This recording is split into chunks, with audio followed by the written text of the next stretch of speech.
We will call the meeting to order at 10:02. Agenda additions and approval. Is there any additions? I have none, Mr. Chairman. Okay. Okay, is there anything from Councillor Nyberg? Mr. Chairman, thank you. I thought we'd had on fire update on a regular basis. I don't see it on the on our agenda. Can I just get one? I know December 31st was kind of the pivotal date for us to do a lot of stuff, so I just wanted to see where we're at on that, please. So would fire update be under old business or under in camera? Old business? Update? Yeah, I just want to get a quick where we're at the moment 8.1. snapshot, and then if there's no another, I'd make a motion. Oh, sorry. Councillor Adams? I just wanted to add that, just to put on record, that I am doing a request for information on our fee sheets. So, because I just wanted to make sure that our billing is correct, especially for us new councillors. So I don't know where we'd put that. I don't. Mr. Chair, I think the discussion would be really good to have that during when we look at the Fee sheets themselves? fee sheet. Yeah. So if we put it under 11.3, that would be 11.3A. That would be a great place to put that, just so that we're all on the same page. Unchargeable items, okay. Okay, anything, and so. Yeah, I'll make the motion. You'll and make the motion we're done. To move it, okay. Call the question, all in favor? And that would be carried. Minute approval for regular council meeting December 10th. Page 5 of the package, and special council meeting minutes December 17th, page 13 of the package. Did anybody notice any issues? I had not regarding the quality of the minutes, just more a follow-up question around the December 10th. When the library comes in and presents a budget, how do we get back to them? When do we do that? And like, when is that normally done? So once we have our Oh, you're good. It's gonna take a while. Good. I apologize. Just leave it now. clean. Once we pass our budget, then we will get back to people, letting them know if their request was approved or what council did allot to them. Okay, thank you. That was my only question. If not, I can move those minutes. Any other questions or comments? Call the question, all in favor? That would be carried. We have no public hearings today. Our delegation is at 1:30 with the County of Stettler seed cleaning plant. And we will move into new business 7.1, request for decision, requisition Reeve credit. Clark, was there two sets of minutes there that we need? Yep. or- Yeah, no, I'd listed them both. Okay, So thank you. Yeah. Yeah, just clarifying. Thank you. Okay, no, you did approve both of them? I did. Okay, thank you. Yeah, did you take it as? Okay. Okay. New business 7.1, request for decision, requisition credit application, the Perk and Dirk, page 15 of the package. Thank you, Mr. Chairman. Sharon, would you like to speak to this one? Thank you. The government has a program for outstanding oil field delinquent accounts where we can recover the portion of the provincial education and also the designated industrial requisition credit. What I'm requesting here of council today is to get authorization to send in the application to the province to be able to see if we can collect these funds. Not necessarily, we'll get the amount that we claim for, but we have been very fortunate in the years that we have applied. We have got the amount that we've applied for. So the recommendation is that council directs administration to submit a PERC application for the provincial education requisition credit and the DIRC designated industrial requisition in the amount of $83,167.63. A question back to you. What was the balance of taxes that we had to write off, basically? We're not writing anything off. They changed that, excuse me, a couple years ago, Okay. where we can apply for this, but we don't have to write off the taxes Basically. as of yet, unpaid. because of, if they do get sold, if some of the assets get sold in the receivership or bankruptcy application, then we know what the amount was before it went forward. Usually they pay going forward in the taxes, but at least we still have an amount or an account for this. We also do, sometimes twice a year, we do a survey for RMA or the government of what the outstanding taxes are, and that's part of the information we submit. Thank you. Any questions? Counselor Nyberg? I'm just wondering, the police requisition, it's another one of these ones that we end up collecting for the province. Is there any movement to get that away? Go ahead, CEO. Sharon's got her hand. Oh, okay, go ahead, Chair. Basically, with the police requisition, we only pay them what we collect. We don't pay them the full amount of the requisition at this point, due to I guess a motion that one of the MLAs had committed to. If I can, Councillor Nyberg, that was the agreement that we reached with Minister Madu at the time he was the Minister of Municipal Affairs. Unfortunately, it was a verbal arrangement. And so we have clung to that verbal arrangement, and we have not paid more than what we have collected. And every year they can continue to try to get us to pay, but so far we haven't. Okay, fair enough. We- I wanted to keep all the other councils up on what was going on with that one. If I recall that conversation too, part of that requisition was supposed to go to the school officer. So why don't we keep it back and pay it out of that? Yeah. We never did get an agreement on the SRO officer, but we did get an agreement because we did ask Minister Madu, and we were with Starland at the time, making a joint presentation on behalf of both counties, that if, because we were very concerned about not being able to collect oil and gas property taxes. And he stated in that meeting that we did not have to pay what we did not collect. And Mr. Chairman, Yes, go ahead, Andrew. can speak to a couple of points there as far as the uncollectible portion of that mandatory transfer. It's not yet supported in the legislation, so it would be something to keep in mind for councillors as you advocate and meet with ministers and other elected officials throughout the course of your position here, that we need better language there. Additionally, with the school resource officer, the latest announcements on the updates to the police funding model has not spoken back to the what are called enhanced policing positions. The SRO has never technically been an enhanced policing position because it is through the town's MPSA. But we have long said that if we could get it excluded from the requisition through an enhanced policing contract, through the PPSA, the Provincial Police Servicing Agreement, then we could really do more with that position. But the latest announcements have been completely silent on these enhanced policing contracts at all. I did flag it to RMA to see if in their advocacy they could get clarity on that. And I know that Wyatt has that in his sphere. Well, I just can't help but to think that maybe there's a resolution that needs to come forward on that, but also if we could set up a meeting with, and I'm thinking that, is it Mike Ellis, who would be Minister Ellis would be the one that we would want to have a sit down. This enhanced police officer may end up being a provincial appointment anyways.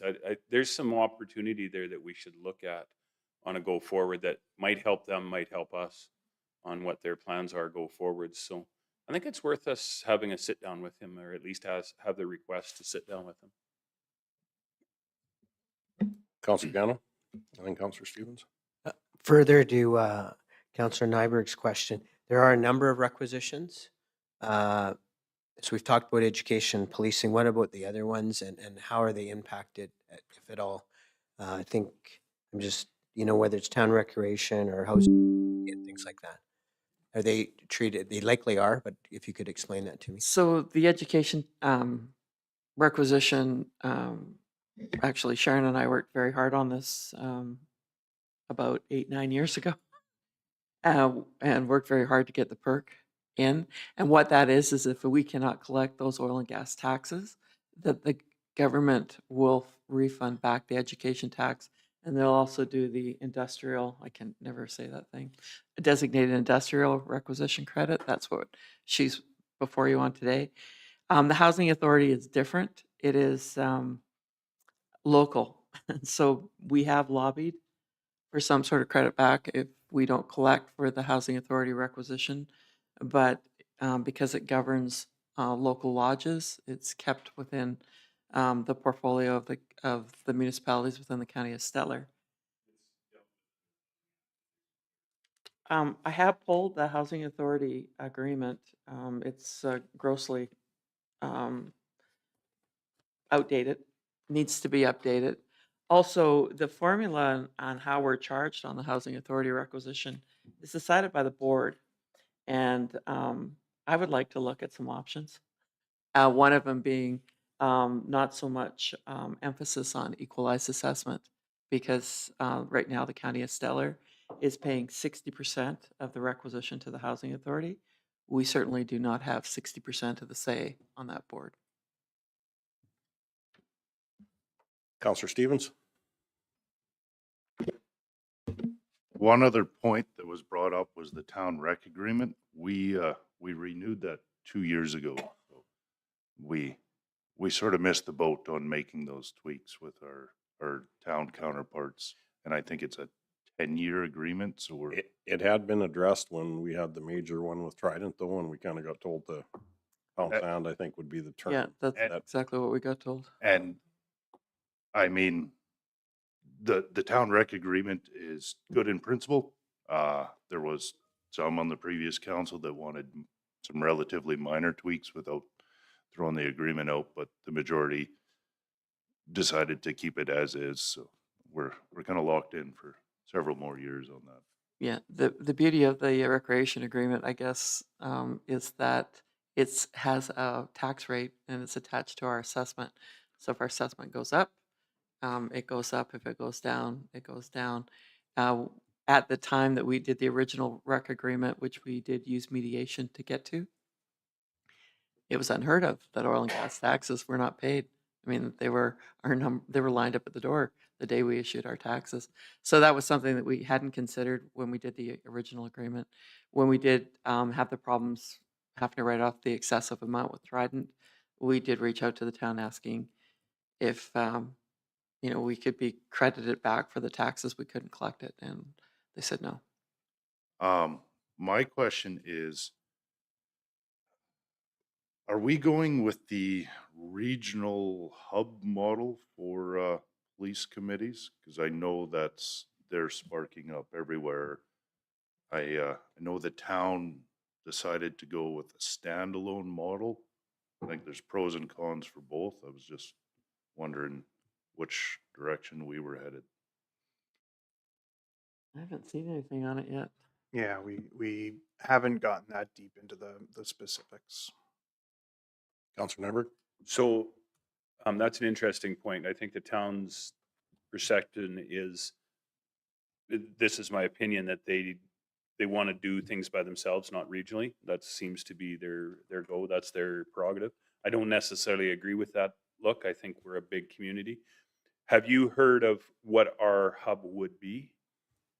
Because this one's gonna be a real tough one, because if Stettler is our RCMP station, controlled and operated out of Stettler, how does that affect us? Can we jump in with a Bashaw hub or a Camrose hub? Or I don't know. I know that the province is pushing for each of us to have these committees. Some of them are going at a pretty grand scale, pretty large hubs, but Have you think- heard of any, how big they're talking? Like what, is there going to be 20 in the province or 200?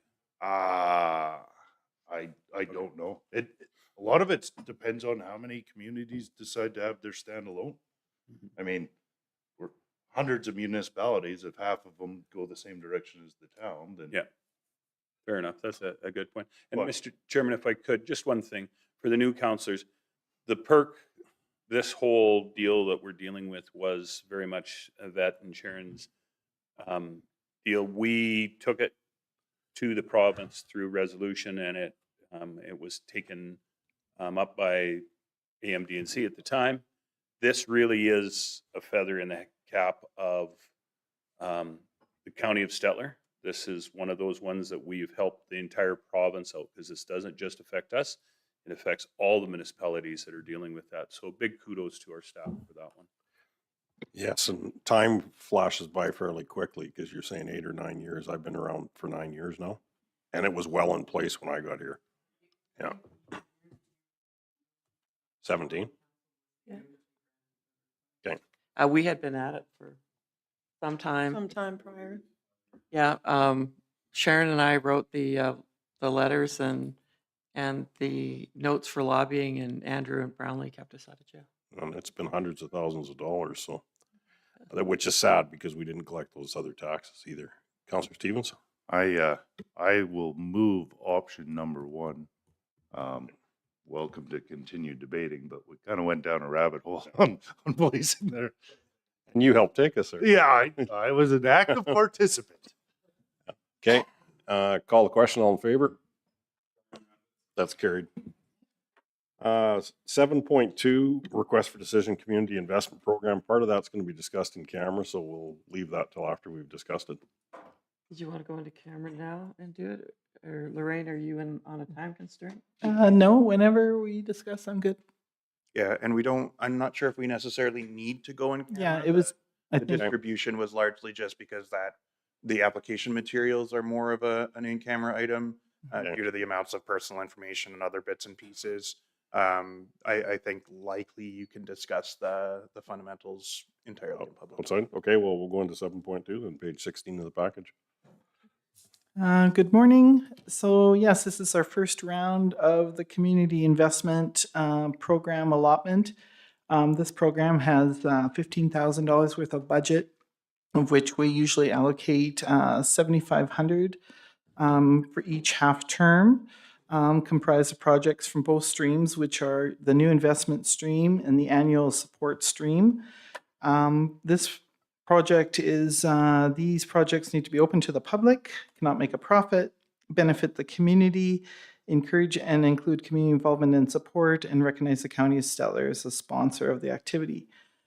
This round we had 5 applications totaling $9,000 for the December 31st, 2025 deadline. So yeah, I'm just looking for a decision as to funding a total of $7,500 from these, from both streams under the community investment program. So these are for events from January to June of 2026, and then we'll do another allotment for July to December of 2026. Lorraine, I just have a question though, Mhm. on the write-up for the first one. Mhm.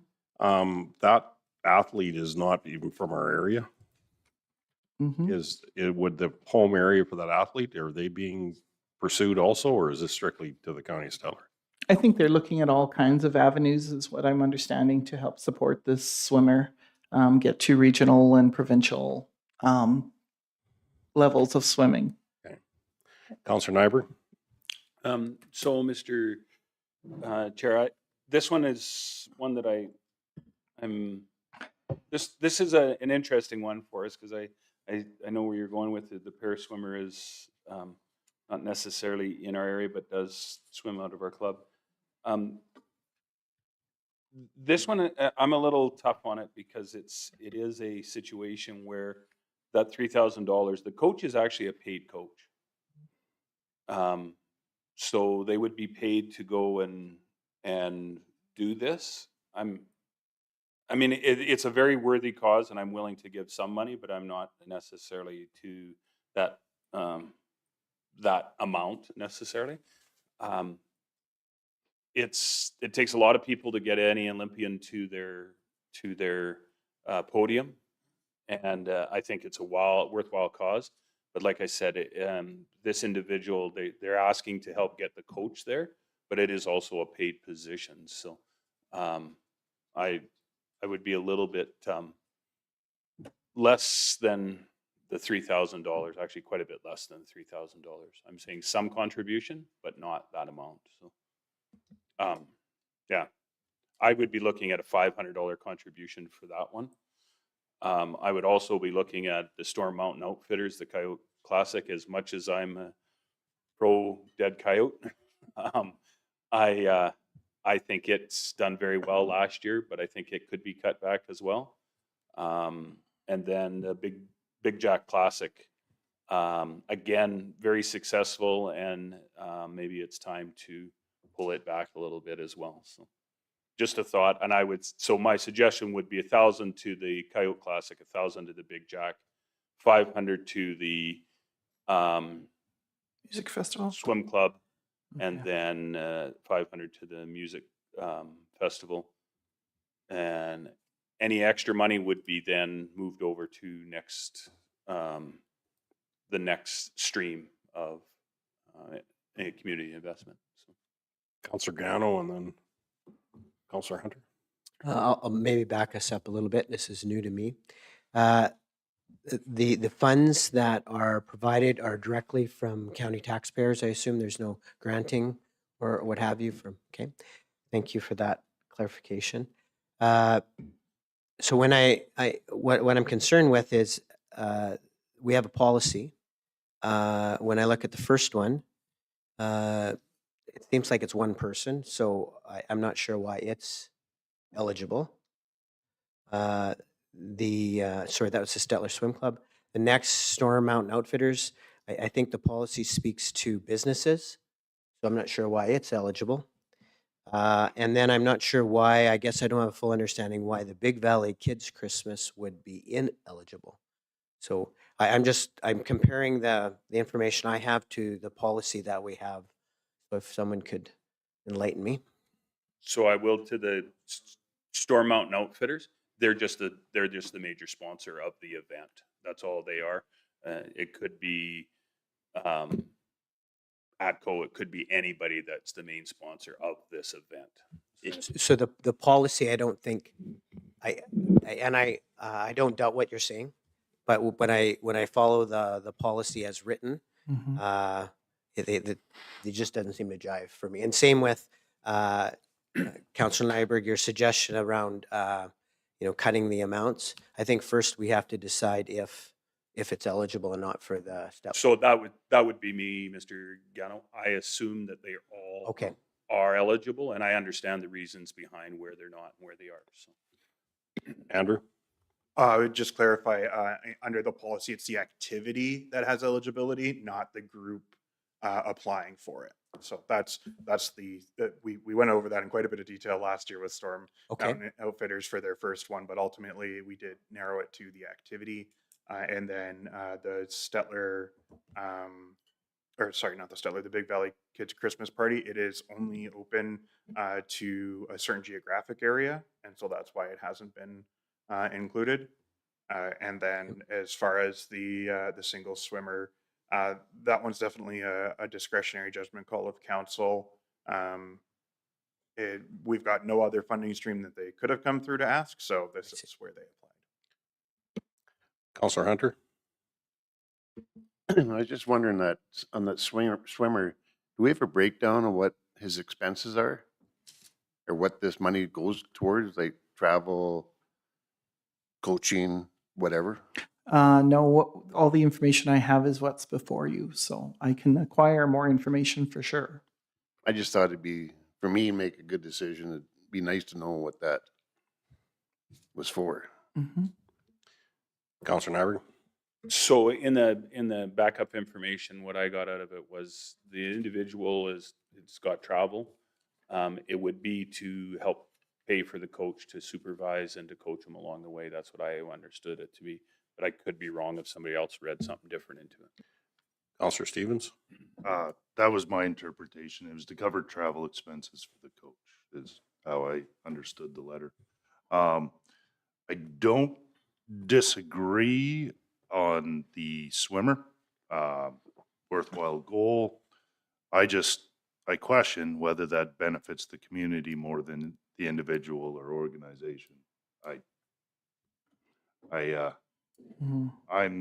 I don't want to outright discount them, and sometimes these policies get too prescriptive without knowing all the applications that are going to come in. So I fear that he may be caught in the crossfire, and that's why I would lean towards a lesser amount without outright rejecting it. It's no different than what we just discussed with oil and gas taxes. 15 years ago, no one ever anticipated that we would have to include that in a town rec agreement because it had never happened. And I think that's what we're running into here. As far as the Big Jack goes, one other item that we can utilize to assist them is on the advertising side. For fairly minimal cost, we have our sign that we take around. It's used substantially lighter in the winter than in the summer months. A lesser amount, if we were willing to help them with some advertising via our sign at a pretty minimal cost, would probably go more than dollars. I just have a comment too on the Storm Mountain Outfitters.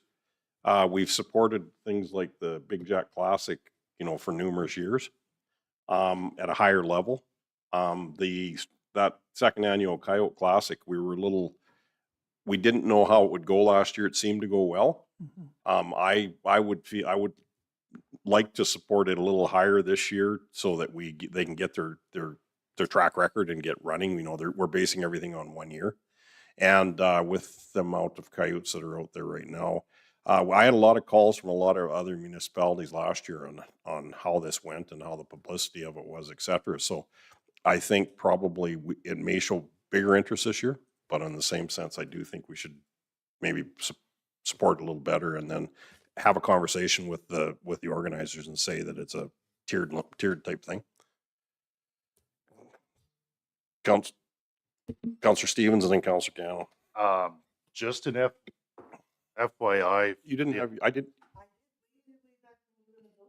I keep looking at you and so please put your hand up. No, I mean, do you want it to, at that point, I don't read your mind, okay?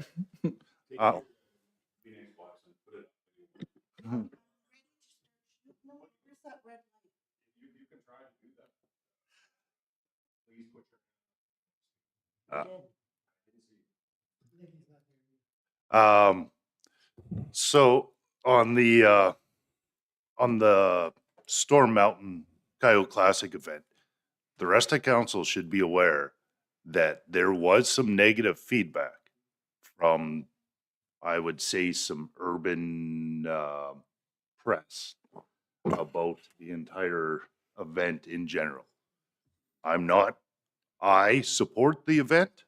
I understand the need, and I am happy that someone is trying to resolve some of the issues that are created by the ballooning coyote population. But just so everyone's aware that there will be some negative press.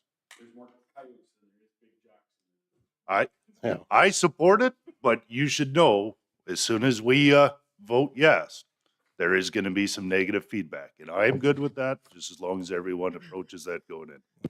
Councillor Gano and then Councillor Adam. Can someone enlighten me what the dollar amounts in previous years may have been for Storm and Big Jack? Do we have that record? I do in my office. I would think it's probably around. Yeah, we can look it up. Yeah, Two or you know, 200. for me, I just heard we were light last time. Your words. I just wondered, how light. Well, we usually disperse 7,500 so totals. So I believe that they were probably, I would think maybe 2,500, maybe to 3, maybe because it was the first year last year. Which one are you talking about? The Coyote Classic. We did 1,500 last year. Oh, for the Coyote. 1,500, okay. Thank you. So the 1,500 there and the Big Jack, do you have that information as well by chance? Last year, we did not give them anything. It was Okay. the previous year. There's new change of management, I guess, like we used to, Sure. the Big Jack was under the Board of Trade, and now they've created their own Right. group, so it's now the Buffalo Lake Big Jack Classic Association. So they're a new organization that's now managing that event. Thank you. Counselor Adam and then Counselor Stevens. Yeah, so I do agree that we need to have Big Jack Classic, I think, reduced. They have an awful lot of funding coming into them. I think 1,000 is appropriate. The Storm Outfitters, it is only the second, but we do have to be careful of optics, but we do have a coyote problem. The swimmer, I know personally, as well as I know Castor's Resources, all of their Special Olympian competitors, besides curling and hockey, come out to Stettler because that's where the resources are.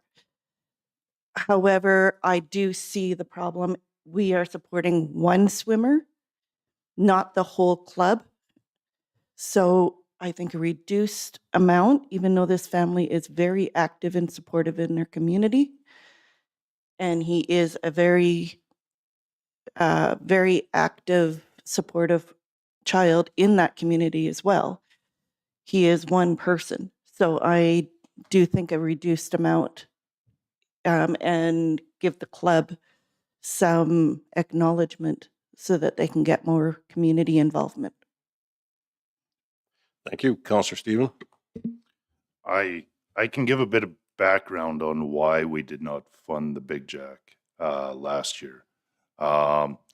We went at a higher level the first year, and the theory is kind of your startup cost, help out a little more, and then the hope is once these groups are established, we can drop down the annual support.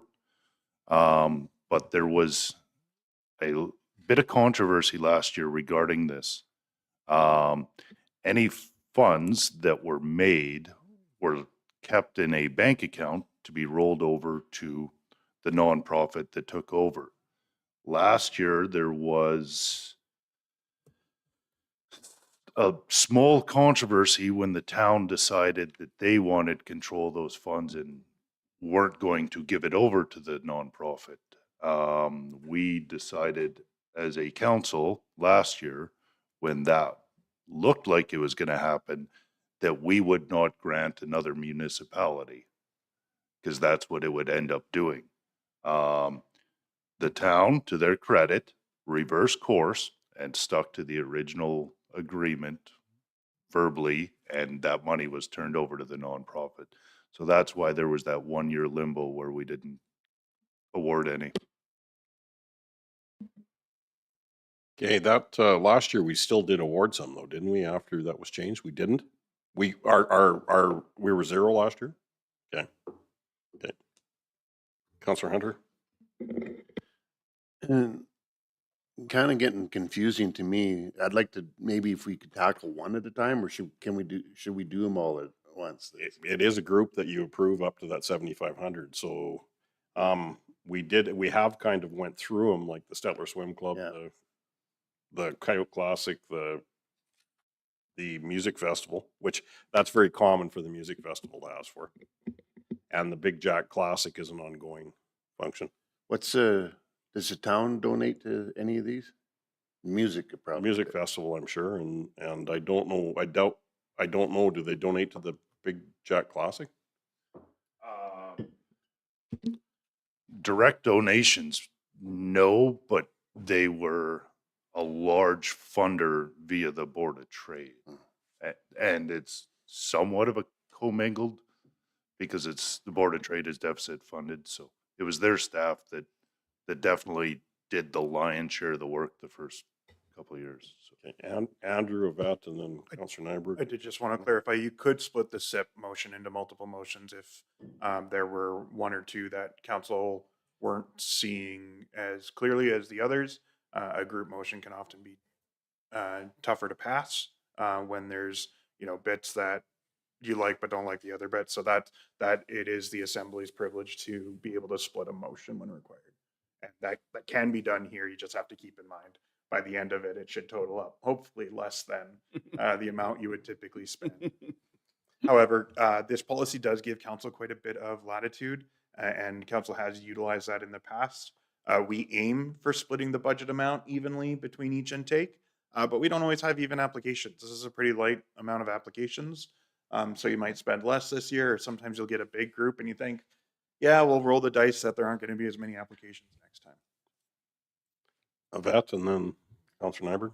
Just that I did check with Clint, and our sign is available and can be moved around to different locations to get the maximum bang. Thank you. Councillor Nyberg. Just a couple of things. So this is relatively new for us. We used to just take this money and kind of divvy it up. And what we found was that we would get a bunch of applications in the early part, and we'd give a bunch of money out. And then in the later part, we'd still get some more straggler. Events change throughout the year. So that's why we split it into two amounts. And I think we have to take this into a little bit of an understanding of what this is for. This is an opportunity for us as the county also to do a little bit of advertising. So some of this isn't just about whether we support event, but having our name out there.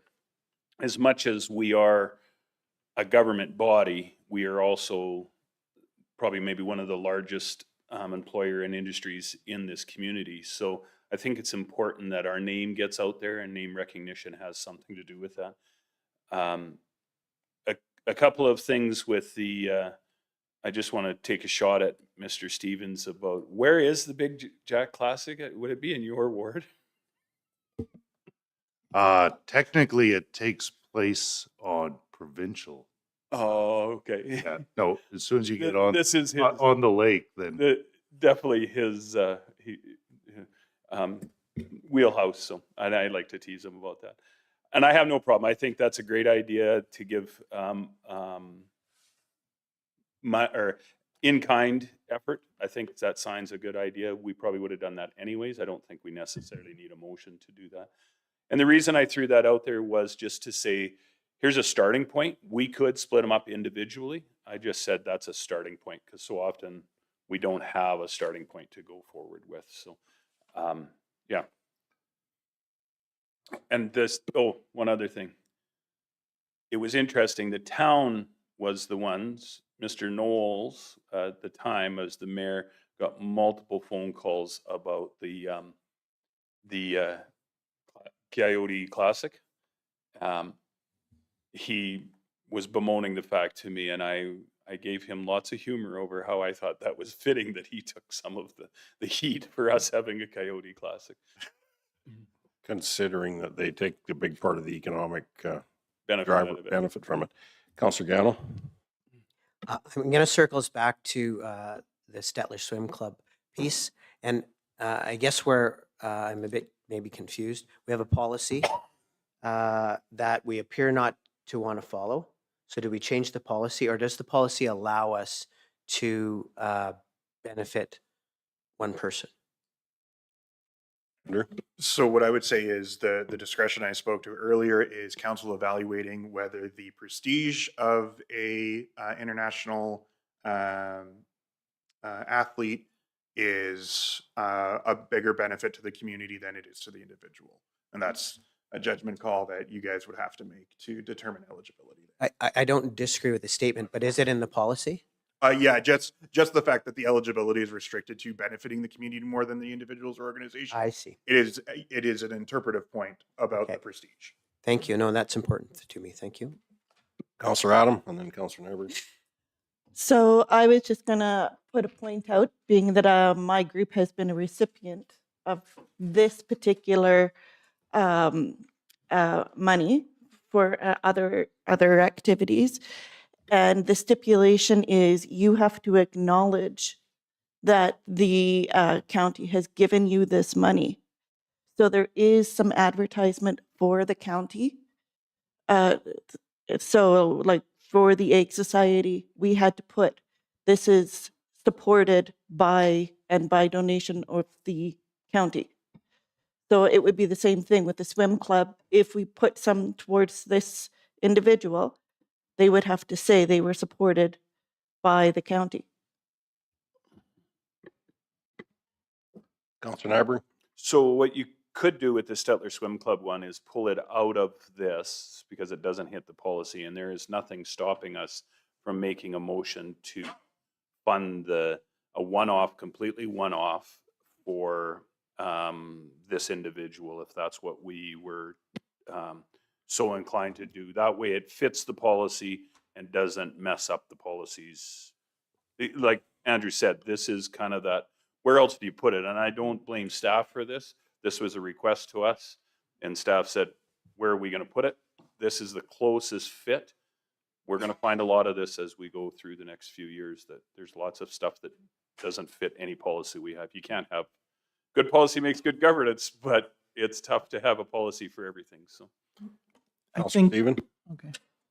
Oh, Lorraine, you have. Well, I was just going to say the gist behind the community investment policy or program was to funnel all our requests that we get during the year into two intakes versus groups. So groups were coming to council, pretty much every council. And the requests were, there was random amounts, there was no budget. So we created this program to streamline all the requests into two intakes.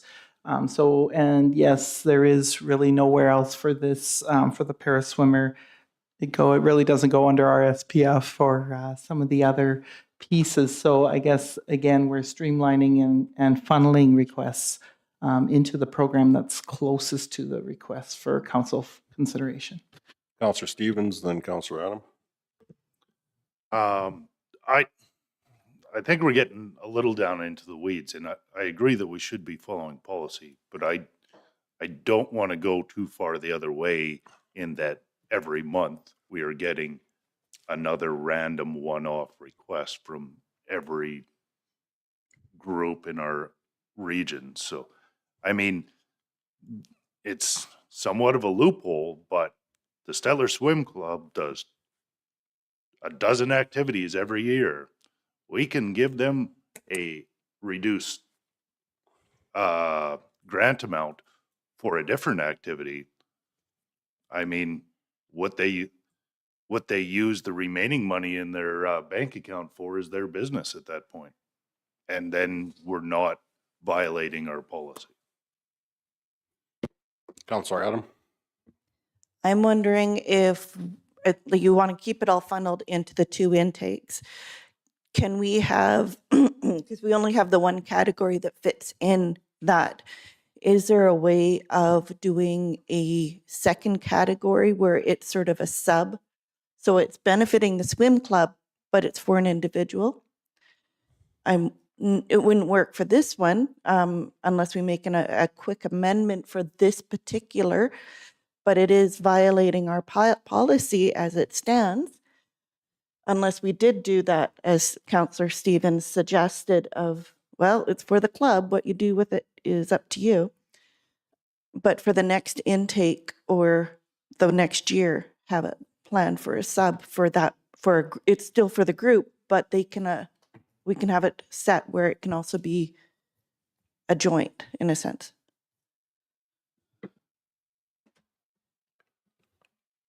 Lots of comments. CEO Cassidy, you have your hand up. My recommendation would be that you're always going to get one or two requests that are a little off, and that council can make a motion to do anything, and so they may, stray from the policy for one donation or another. But instead of rewriting policies and looking at expanding, we're going to get these one-off requests. And I think council should just deal with them when we receive them. Gano, and then Councillor Nyberg, go ahead. So, Mr. Chair, I will, to move this forward, I will make the motion that and we could change this, but I'll make the motion that we, out of the, is it KIP, KIT? SIP, whatever, community investment stream, So I would say Storm Mountain Outfitters, let's stay at the $2,000, 500 for that and 1,000 for Big Jack. So that gives us a total of 4,000, 3,500, is that right? Okay, and I'll make that motion and go forward with that. I just- 2,500 and 1,000. And the swim club. I will deal with after in the second motion. And Okay. 500 for the music festival, right? Yeah. Yeah. 3,500. So 3,500 out of the KIP program. Okay. Um, Gano, did you have anything to say to it? 'Cause you- I'd second that if. Oh, we don't need a Right. seconder. but- Would Okay, you- any other questions on that? Counselor Stevens? Would you accept a friendly amendment to include the advertising on top of the We 1,000? could, but I don't think it's a necessary, but I will. I will accept that because you're very concerned about it. Yes, Mr. Stevens. There- I know can staff, explain- I staff can will ex- go out of their way to make your request happen I- anyway. So, I can explain later. all right, it's all good. Okay, so that would be to also include advertising for the Big Jack Classic with With our honor sign. sign. Yeah, In-kind advertising. Okay, so we'll call the question. All in favor? Opposed? Are you in favor, Counselor Hunter, or? Yeah, the fence will fall over though. You're opposed? Okay, Counselor Hunter opposed? That's carried. Mr. Chair, then I would make a motion that we donate to the Stettler Swim Club $1,000 to come out of the Rural Development Fund. This is a one-off individual item, and I think we can make I can make the argument that the Rural Development Fund is to enhance our community, and I think if we have a possibility of an Olympian going there, I think that's something that we can possibly enhance our community with. So, yeah, $1,000 to the Stettler Swim Club. And it doesn't necessarily have to be to support a para swimmer, but I would say that that's what we do because that's in front of us. Lorraine? I just got some information from the swim club regarding where the funds would go to, and they said to help with registration fees, hotel fees, and travel fees. We are a small club and unfortunately cannot afford to pay this for the para swimmer. Any questions? Call the question, all in favor? That's carried. And then for what we show is not eligible, the Big Valley Christmas, it's come in a couple, this is more than 1 year. So what do we do to Counselor Stevens? I spoke to one of the organizers a few days ago and explained what made them ineligible, with it being only open to regional or having a connection to that as opposed to our broader county.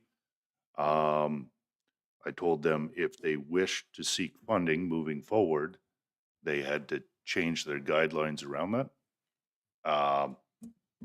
I mean, it's a bit of a tricky thing because a local village or hamlet event will end up by nature being primarily regional. I don't anticipate a ton of people traveling from Camrose or Denelda or Gadsby to a local one-day village event. So, I mean, you can have it open to the public without being flooded by. So I explained that to them. I also said that they need to start applying for the following year as opposed to the previous year. One of our requirements in the KIP is, as Councillor Adams suggested, that we get some advertising and recognition as a sponsor. You can't do that in hindsight. So I told them if they were willing to update their policy on who could attend and apply for next year, they would be eligible, and then it would be discretion of council at that time if and how much we awarded. So I think they're squared away on how to move forward now. Okay, no, and I do appreciate the follow-up on 2025 versus 2026, because I did note that in my correspondence. Counselor Nyberg? So, and just the question I have to Councillor Stevens, do you think it suffices your conversation, or should we have staff also reiterate to them what we have, what you've put down today. I'm confident that they understood, but it never hurts to double check. Frankly, I think this was a bit of a miss. Maybe I approach things differently. When I have a group that I'm affiliated with or in my ward, whether we grant it to them, give them a lesser amount, or reject it, within the next week, I will have a follow-up conversation with that group explaining why we decided what we did. And I think that was a missing step from council last year when we rejected it. And that's good to note to everybody as the new counselors that it's kind of a touch point for us, an opportunity for us to, when you have these organized, just don't let them languish out there. Follow up with them. They may not like the conversation sometimes of what went on. I mean, we didn't give you the whole money, or we gave you some, or we didn't give you any. But it is good to have that touch point. So hopefully they can, our job is to counsel and counsel them how to get to that next step. So navigate this stuff we do. Counselor Gano? As part of the process, do you get back to the organizations and give them this feedback? Is that normal? And if not, can we ensure that's done for all of these? Yes, it is part of the process for me to follow up with all the groups. And maybe, I believe the Big Valley Kids Christmas did get a letter last year, but maybe I just need to put more details and reiterate the steps moving forward that would make them qualify. But all groups, after every funding, operational assistance, RSPF, community investment, all get feedback letters from us. Thank you. Counselor Stevens? I don't want to put this on staff in any way, shape, or form, because I think as council, there are certain things that we can explain as far as the debate, the nuance. Staff is really good at explaining black and white rules, but if they got a reduced amount because there was a feeling amongst the majority, there's a lot of context that only we can provide. I agree completely. I don't think duplication, if that's maybe what this is I think would be helpful. So I'm glad to hear that we're in agreement that there's a part for council and administration in this. Okay, we will move on to 7.3. Thank you, Lorraine, on 7.2. Thank you. Decision, policy, Public Works 2.02. Pardon me, appoint account. Excuse me, Mr. Chairman, Okay. did we vote on from the Rural Development Fund? Or we didn't? Was it? Yeah, it was. Sorry. It was, yeah. Yes, we did. So is there anything else? I don't think so. I apologize. And I was skipping one anyhow, 7.3. I was reading the 7.4. So Yeah. request for decision to appoint counselor to Clearview Return Service Bursary Committee, page 47 of the package. Thank you, Mr. Chairman. I'll let Andrew speak to this as he's attended the meetings. Yeah, so Clearview has been wanting to form a scholarship opportunity for local residents, hinged on those residents and those students returning to the community following their post-secondary training. The function of it would look not dissimilar to the physician recruitment incentive. The idea is to bring them back and keep them here. Clearview is not yet asking for a financial commitment, but the administrations of Clearview, the county of Painter, and the town of Stettler all met to develop a draft set of terms of reference that would guide both how the community works and as much of the grant process as possible. But it's now at the point where we basically couldn't answer any more questions without saying, well, the committee should really decide that. Well, the committee should really decide that. So they are looking for an appointee from each of those bodies to sit on a committee and finalize the terms of reference so that that can form the basis for the ask from the municipalities for a formal financial commitment. And that the committee will have the opportunity to evaluate what kinds of commitments will be asked for and what kind of, say on the board or selection committee you would get commensurate with that support. But those types of, variable decisions that have a lot of options really should be made by elected officials. And so at this point, they're just looking for an appointment, and their first meeting they want to have within the next, I think, 2 to 3 weeks. So. I have a question from sitting through one of the first meetings. Is trades included in it too, or is it strictly? Yeah, actually, the way the terms of reference have been drafted so far is that the committee is going to be the ones to identify year to year what you're trying to encourage and pursue without shutting themselves out of selecting applicants that are, either kind of on their own as applicants, that they're, say we're trying to prioritize healthcare in a certain year and there were just no applications for that. They're not going to let the money go to waste, kind of thing. But absolutely, trades were spoken to in those initial conversations. Councillor Gano? A similar question. So veterinary science, I know, is an issue with ASB and others. So that is or could be referenced. Yeah, and the initial terms of reference also had consideration for varying commitments of post-secondary. So, it might be a certain amount for a 1-year program versus a 2-year program versus a 4-year program. So that commitment can be anticipated by the funding partners, and that everybody can agree up front, well, if we're going to fund this guy, $1,000 for 4 years versus $1,000 for 1 year, that money is going to be there in 4 years. Councillor Stevens? At a high level, I'm supportive of the initiative itself. The devil's in the details, and that's why I think we need to have someone there to bring back some more information. With the funding levels that you had discussed, if it's $1,000, who is going to sign a return of service for any trade or profession for $1,000 grant? And that's just me throwing out a number. No. But this is what I'm saying. It's important that we get there so we can get more information, because I don't think there's enough skin in the game to get much of a commitment at that point. But at a high level, that was talked about, and I know that is being stressed even more by the county of Paintearth because they have a larger shortage than we do at this point. In some ways, this is the natural evolution of what we accomplished with rural healthcare. We got through our bottleneck with doctors, but there's no saying that lab techs or nursing or name the healthcare profession may be the next crisis in 3 years.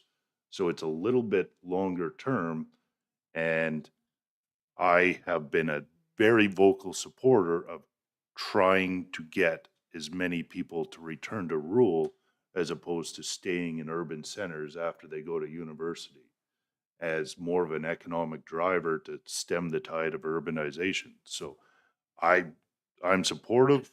I'm in, with one caveat. There is a budget crunch. I do think we have to be conscious about how much financially we're willing to commit on an annual basis. And I don't know what that request looks like at this point, but we'll never know if we don't go. Yes, and that's, you're right when you talk about a vet, what their program would cost at $1,000 a year, it may be not the attraction that's there. No. Councillor Nyberg? So, Mr. Chair, I understand that we have some working stuff with Clearview, but I know where Mr. Stevens comes from on this. On a high level, I may not be as supportive of some of the stuff that goes through with with Clearview, and the reason being is because I see it as a downloading and maybe a double dip of any money that goes into the Clearview pot coming from us is just another addition to the taxes that are already collected. So I see this as they're on your regular tax bill. 35% of that tax bill comes and goes to Clearview already for the education portion. And if we give them more money, it's 37, 38, 39, 40, 50% if we get too carried away. So that being said, I'm always cautious about this. I agree with Mr. Stevens that we may need to be there, but I think that caveat has to be extremely in bright, bold letters stating that this is no financial commitment whatsoever. And our representative has to make sure that they reiterate that that's the case. This is not a financial commitment. So often we get caught, asked to sit on a committee, and then when the committee asks for money, well, you sat here, how come you're not giving any money to it? And we've seen that time and time again in our other partners. So I'm just super, super cautious on this one. But whoever we send needs to note that. Counselor Stevens? One disagreement on what you summarized. I get the double dip argument. I would suggest that what's being proposed is Clearview as the administrator, as the closest and most knowledgeable to the students and what careers they are interested in. But the money is not going directly to Clearview. It is going to students in our community if they return to our community. At no point would I support signing a check to Clearview to do with as they wish. And that's where I would slightly disagree. Counselor Nyberg had his hand up, and Counselor Adam. The situation with that is it's a slippery slope that we get down. If a committee sets up, then there's administration costs to these things. And I can give you 4 committees off the top of my hand that have started as an ad hoc think about a committee, and now there's an administrative cost with them. So again, just the cautious portion of me saying, be careful what you wish for when we go down that route. And and I'm not knocking it, but if we have this individuals in the East Country that are seriously in need of vets, welders, whatever that trade is that needs to go east, and they put money in, and every 5 years in a row, they all go east. Granted, it may lighten our load a little bit here, but if they continue to go that direction, are we just putting money to help our neighbors to the east? Not a problem with that, but just be aware that's what we're going to be looking at. So, Counselor Adam? I do see your concern with administration and such. What I'm reading here is my assumption reading this, it essentially goes to essentially like a trust for the money to be held in place to be divided to those that apply and are approved. And I think it would be of benefit because if we are on the committee, then we're able to help guide that to those students that we want to have stay here. I think that would be, I'm in favor of having someone on there and to find the details of what they're trying to do and how much they're wanting to get from us. Also with that, when you look at some of the other committees that, I know Dr. Recruitment and Retention came up. So we are going to need to look at what we do with locals if we do have the opportunity. So that, I think that group would have to work with these other groups also too, as we're all trying to bring people back to support rural. So it's not just a one piece fix, but it would be multiple. Councilor Nyberg? anybody interested in joining this committee? I'd sit on it too. Like I have all due respect, Mr. Clark. I truly think you would do a phenomenal job. You just can't do everything, my friend. I know I can't, but I certainly can represent on a group that is looking at Your funding. time has been committed, my friend. That's Don't not take that in the wrong way, but I do believe your time has been committed. that is not totally in your court, Mr. Nyberg. No, it is not, but I do have one vote, so Yeah, you do. Absolutely. I'm thinking of your family. Councilor Adams can go on it, but some have been involved in the background Yeah, conversations. no, and I think Yeah. we could do that for sure. I don't think none of us should be out of the loop, but I appreciate your commitment, but. So I'll make the motion that we appoint Councilor Adam to this committee. Okay, call the question. All in favor?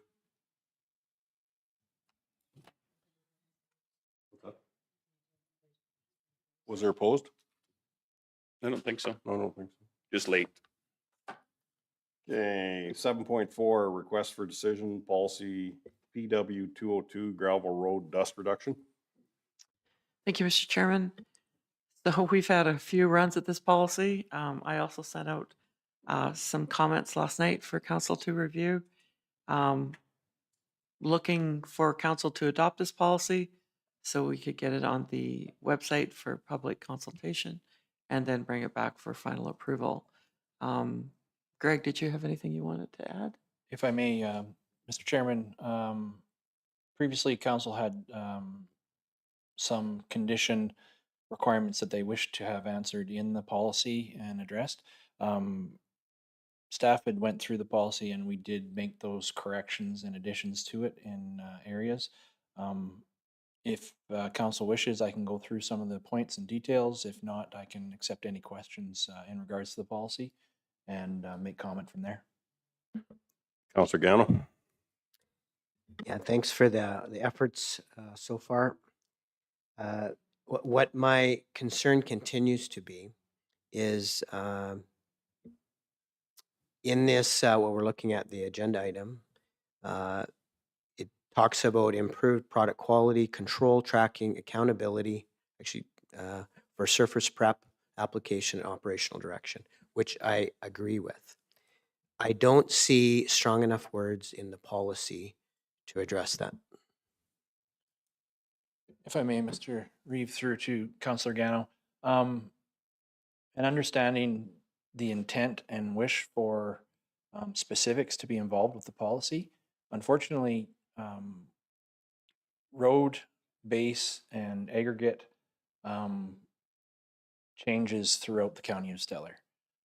So what we are working towards doing is, if we are going to be very specific in what we are going to apply to the road previous to the application of the product that's going to reduce the dust,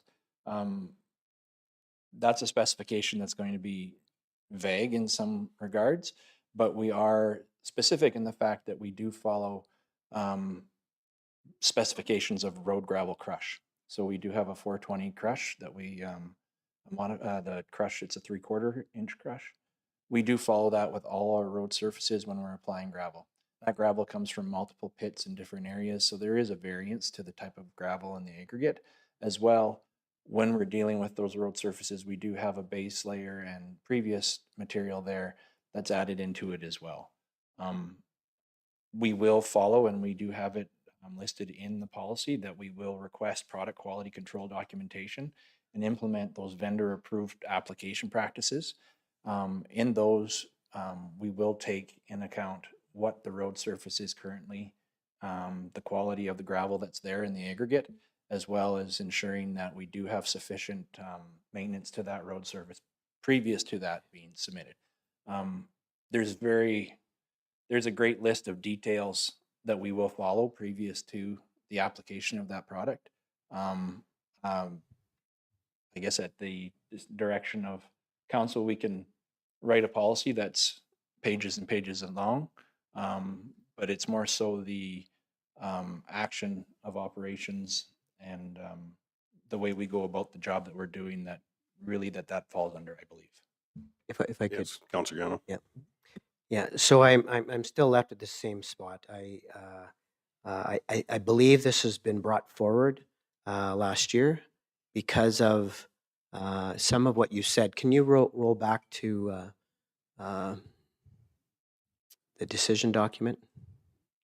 Mr. Clark, can I Could I finish though? just a second, Al, if I could? This is a much bigger discussion than what we're having here, and I think it's important that we bring this to a strat plan. I don't think we have to make a decision today. Mr. Gano, I think you have a very legitimate concern that needs to be brought up, but I think it's a much bigger discussion than what should be brought in a 15 or 20-minute discussion here. And I think it's a valid point on your part. So. If council is willing to put this aside, that would be my recommendation. Mr. Chair, if I could, do we have a plan for a strat plan meetings? We are working on it now and hope to be bringing some information back to the January meeting. I'd just like to comment that I think that staff um, has a proven track record of dealing with ratepayers that aren't satisfied or unhappy with their dust control. And we have worked very diligently and very hard with these ratepayers to get their satisfaction level up. I've read this policy many times the last couple days. I think it's really good, and I think it addresses a lot of things that we never addressed before. And policies can always be changed. Yeah, I'm not diminishing what the work that's been done. I just see that what we're looking at right now hasn't, for me at least, the words in the policy don't reflect it. Counselor Stevens and Counselor Nyberg. One of the key things that I think you're bringing up is quality control. So I understand better, do you have any suggestions on what additional quality control measures you would like to see? Like, are we gonna demand trucks have calibrated flow rates? Are we going to take representative samples where we take a liter for every 1,000 liters applied and send it away to a lab? I would like to know to what level we're gonna go down this QC road. And I believe in delivering a quality product, and I believe there's measures to put in place that could improve that. I would just like to know how far we're gonna go down, because in my industry, quality control has become a beast of its own. Counselor Gano and then to Counselor Nyberg. Yeah, and I don't have the answer to that. To Councillor Nyberg's further point, to me, this needs further discussion. The second point around accountability for surface prep and application is important to me. I heard that from ratepayers. And I just don't see those words in policy. And I'm not looking for a lot of detail in policy, but I need it referenced is where I'm looking for. And to me, it's silent. I just have to comment on the ratepayers with the surface prep. We sat down and we went through this last summer, and ratepayers, every ratepayer can be an expert on a certain thing. And I'm not disregarding any comments from people, but they can be when it comes, especially to dust control. So who is the one that decides on surface prep? Because we've had some areas where maybe there wasn't enough gravel, and we had other areas where it was felt that there was possibly too much of a berm. We did address them. We did follow through with them. So I feel that basically our policy in place, I have to agree with what Public Works has said. We could have a 10-page policy that covers every what if. Because one of the comments I saw was pet-friendly products. Pretty difficult. There could be some on there, but then it's going to have drawbacks to it also, and cost could very easily be one of them. It's something that could be looked at, but we have to narrow it down. We have a lot of neighbors that do not offer dust abatement other than people can pay for it themselves to the vendor, and that whatever happens at that point. And typically it's strictly calcium. So, Councillor Nyberg. So, and Mr. Clark, I agree 100% with you on that. I think the key issue to this is for our new councillors to understand where that policy, and the three of us have a very, we've been in this market for a long time and understand. I mean, it would take not very long to look back at the ratepayer concern line to find out one of the big concerns is the dust control. Dust has always been an issue, and it seems to always will be an issue. But I think it's imperative for us to take the time just to step back and give the new councillors that opportunity to be part of the conversation and figure that out. This isn't something that needs to be done tomorrow. I think we can, the policy as it sits right now, I think Public Works does a great job and has a pretty strong direction of what they're going to be purchasing for the next year and what's going forward. So I think we can take the time to just step back and maybe we're going to come back with the exact same policy. I don't know, but I think we need to give the new councillors the opportunity to get a good handle and understanding of what we, the three of us, have gone through, what staff has gone through, and some of that history to bring them up to speed. This is an important policy. I think it's one that we are going to, as all counselors, rely on and go into the future. So that's why I'm stating that we need to step back, take a solid look at it. And if I could, Councillor Gano, when you're sending out those emails, if you could just tag all counselors in, it would help, because the only one that I saw was a vet's reply to all counselors, and that pet friendly one. We've had that comment multiple times already. The cost prohibitive product, we've had, I'm going to say 7 different products pitched to us over the time that I've been here. Some of them are great products, but they come with a great expense too. So there's a fine line that we have to make a decision on. So it just is what it is. Okay, Greg, and then to Councillor Stevens. Thank you, Reeve Clark. So just overall, I would just like to step through some of the conditions that we have in place in this policy, and I will outline some of the previous concerns that council has had and the approach that that staff is taking regarding those concerns. So when we're working through this policy, we'll start with number 3. Of course, the County of Stettler number 6 makes no warranty, expressed or implied, regarding the performance, effectiveness, or longevity of dust reduction applications. That is, as Andrew can speak to, pretty standard in this, as we're dealing with variables that are outside of our control in so many regards and ways as we're doing the application. However, following that, we do state in that that same line item that the County of Stettler number 6 will request product quality control documentation and implement vendor-approved application practices.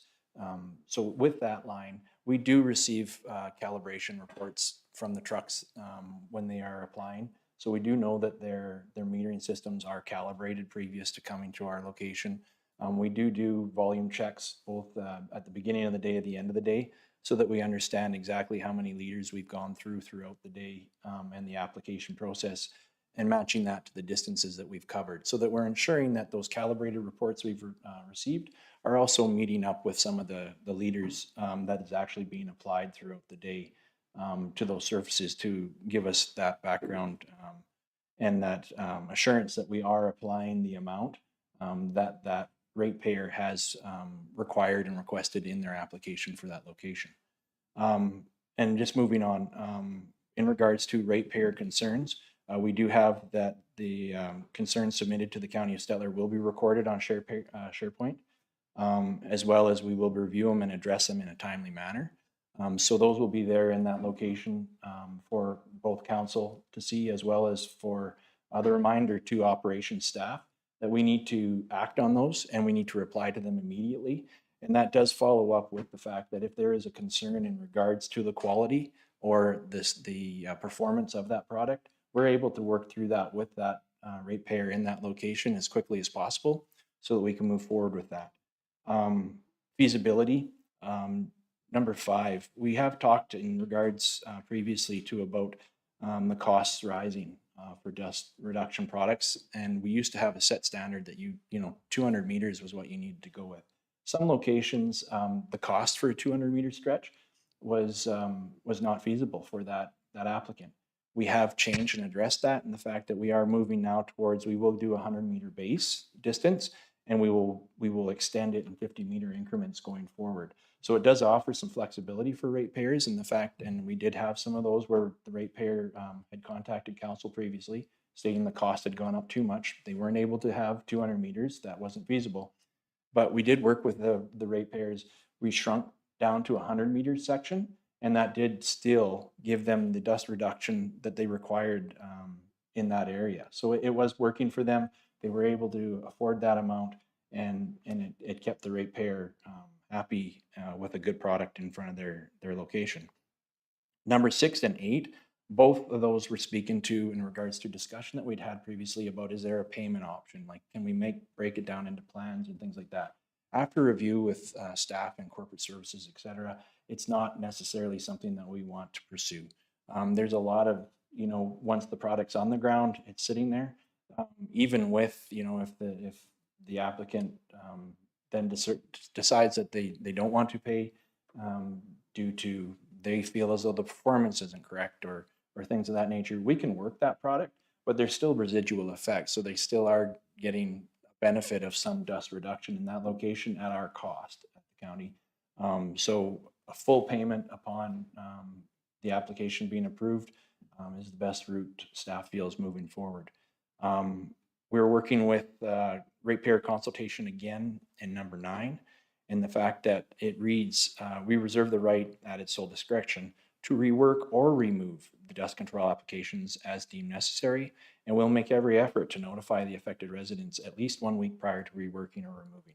So both in that regard, it pairs well with number 4, and the fact that if they have a concern about the product, it's going to be registered on the ratepayer SharePoint request.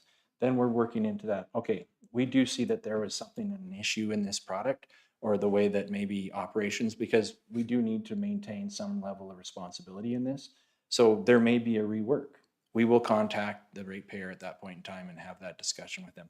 Or if it is basically this dust control or dust reduction location needs to be reworked, again, we're following up with that ratepayer, giving them adequate time to understand this is what we're doing, and having that ability to have the consultation with them moving forward. And then to wrap up most of that, after that, the areas that we've had the most concern and the most ratepayer feedback negatively on is the light oil product. We've had lots of times where the light oil product isn't performing at the level at which they feel it should. However, it is, and we've seen it many times, it was applied once, they skipped a couple of years, and they went for an application again. And what they didn't see is they were looking for a performance level at which you see when you have annual application of that product, and that it continues going forward.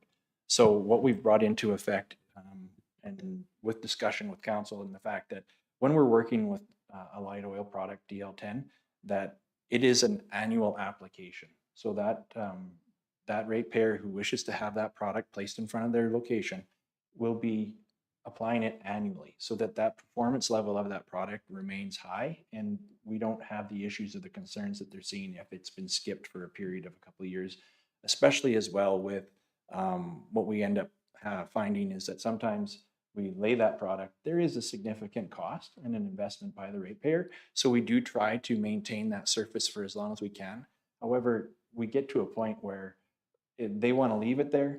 We try to maintain it for them so that they get the best investment out of their dollar. However, we've got a rough surface that may need, to be worked.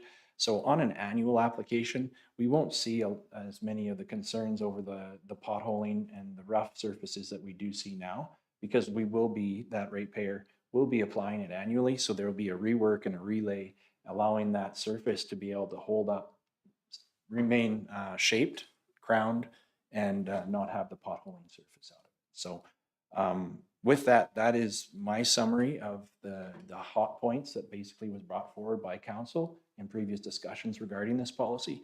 I do believe that we've touched on all of those, and I feel as though there is a level of or a degree that operations, we do hold responsibility. We do move forward, and we do approach the dust reduction products in these locations to have them applied at the best rate for the best rate of return as well, with the applicant in mind, because they are investing in that, and we do want to see that they receive a quality product and that they're satisfied. So yeah, I appreciate the time, council, for the ramble, but just so that you have the information as how we did adjust this policy a bit to achieve those results. Okay. Thanks, Greg. Councillor Stevens? One of the other changes we made, and this is something that was an evolution over a number of years, I felt that we offered entirely too many products initially. Some with varying degrees of results. You can find someone that has a favorite product or what they deem as a value. I felt that it was inefficient and no longer cost effective. We went through light, medium, and heavy oil, DL10, clean tracks, calcium mag. And the nature of bringing these products in from outside of our community, a huge portion of your cost was trucking.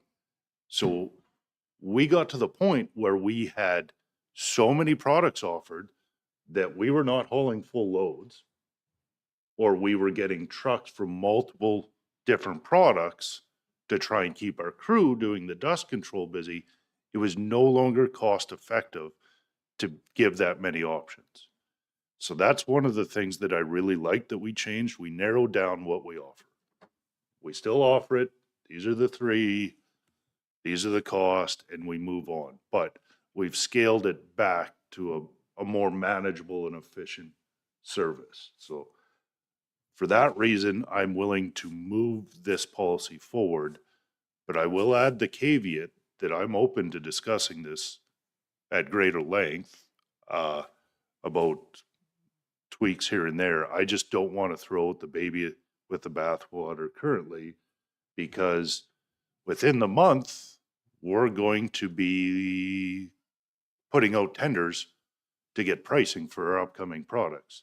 And I do not want to stall that to the point where we're delayed in getting these dust control products. So I will move this forward as presented, knowing full well that we may be amending it further after a deeper discussion. Counselor Gano and then Counselor Hunter. One question, Gregory. Under 3, that second sentence, will request. It feels like we're requesting that information, like we're not demanding it. And that word throwing me a bit. If I may, through to Councillor Gano, the wording request is to set point that previously and in my own experience, that documentation isn't necessarily supplied through at the point with the delivery or previous to the delivery of the product. It's at the request. We've had better and more improved communication through with our suppliers of these products, and have determined that, you know what, there is lots of information that, you know, never was really requested previously. So we've requested those items. And with that, we've placed that word in that line because we may not be dealing with the same supplier depending on tender results. So at that point in time, we would request updated QC documentation from that vendor. Okay, thank you. It feels light to me, but that's all right. The other one it's not huge, just associated documents. I would assume that the policy PW 2.31 would be associated or not. With that, Councillor Gano, I do believe that 2.31, that policy does need to be with the approval of this dust reduction policy. That policy does need to be reviewed, and then at that time to see if it's required or if it would remain with revisions, if it would remain connected to this document in its revised. Thank you. Thanks for those responses. Counselor Hunter. Yeah, I was just going to agree with Counselor Stevens. I think I'm happy with how much hard work the staff has done on this and their recommendation. And another note is, I don't think, Counselor Nyberg, the newbies aren't as slow as you think. Okay. And I agree with you, Mr. Hunter. It's just there's a lot of history that went into this, that a policy cannot give you the history that we've unfortunately have experienced, or fortunately experienced, because it gives us a little bit of where we've been and why we've been there is a lot of what constitutes the makeup of these policies, right? So those discussions sometimes are very fulsome, but don't always get into the minutes and don't always get into the policy as we'd like. So. Okay, well, that's a good point brought up. One thing I just, based on last year, the complaints that we did have, there was very good follow-up on it, and policy, written into policy or not, we pulled suppliers to the table.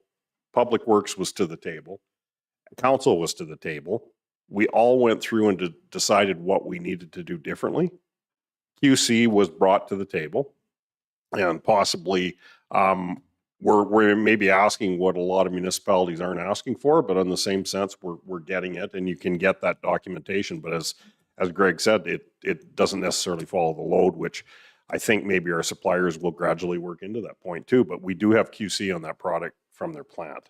So the road prep though is the part that, because as I say, the longer you sit at the table, the more everybody's got their opinion on what prep should be. But we did address the issues, and I'm pretty confident I know who maybe the main suppliers of your requests were when you were campaigning. And our staff bent over backwards to get things fixed.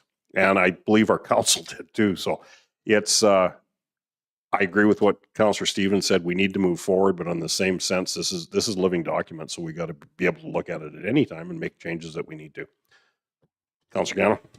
Yeah, actually, it wasn't that particular event or that brought this forward. I did hear, and maybe it's the ward that I serve, a lot of ratepayers. This is important to them. And can I, we do need to move along. Can I hear the motion again so that I understand it? The motion was to approve the policy as presented. Yeah, knowing, I mean, that wasn't part of the motion, but I think everyone here acknowledges that we're heading towards a deeper dive on this at a strat plan or committee of the whole. Thank you. Okay, Greg?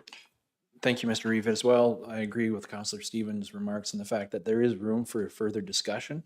One hot topic point that I did fail to comment on was how do we approach multi-lot subdivisions in areas of high level of development? At this point in time, we don't have a clear defined way that we would approach that area. However, I didn't feel as though that we could fit it in this policy and have it remain effective. I think that is definitely a conversation that council and staff need to have so that we have the ability to move forward with direction and policy in that regard. Nyberg? The irony is you could cut with a knife on this one of the history that went forward. Mr. Stevens, Councillor Stevens, has been adamant that he would not adopt a new policy until we had the discussion around multi-lot subdivisions, of which I thought I was giving him an opportunity to table this and put this forward. The status quo, whether this policy goes forward, doesn't change. I'm sure Public Works will do what they need to do. However, if that is the choice of council to move this forward, albeit for me to get in your way. Okay, we have a motion on the table. I'll call the question. All in favor? Opposed? Councillor Nyberg is opposed. It's carried. I cannot believe Mr. Stevens is not.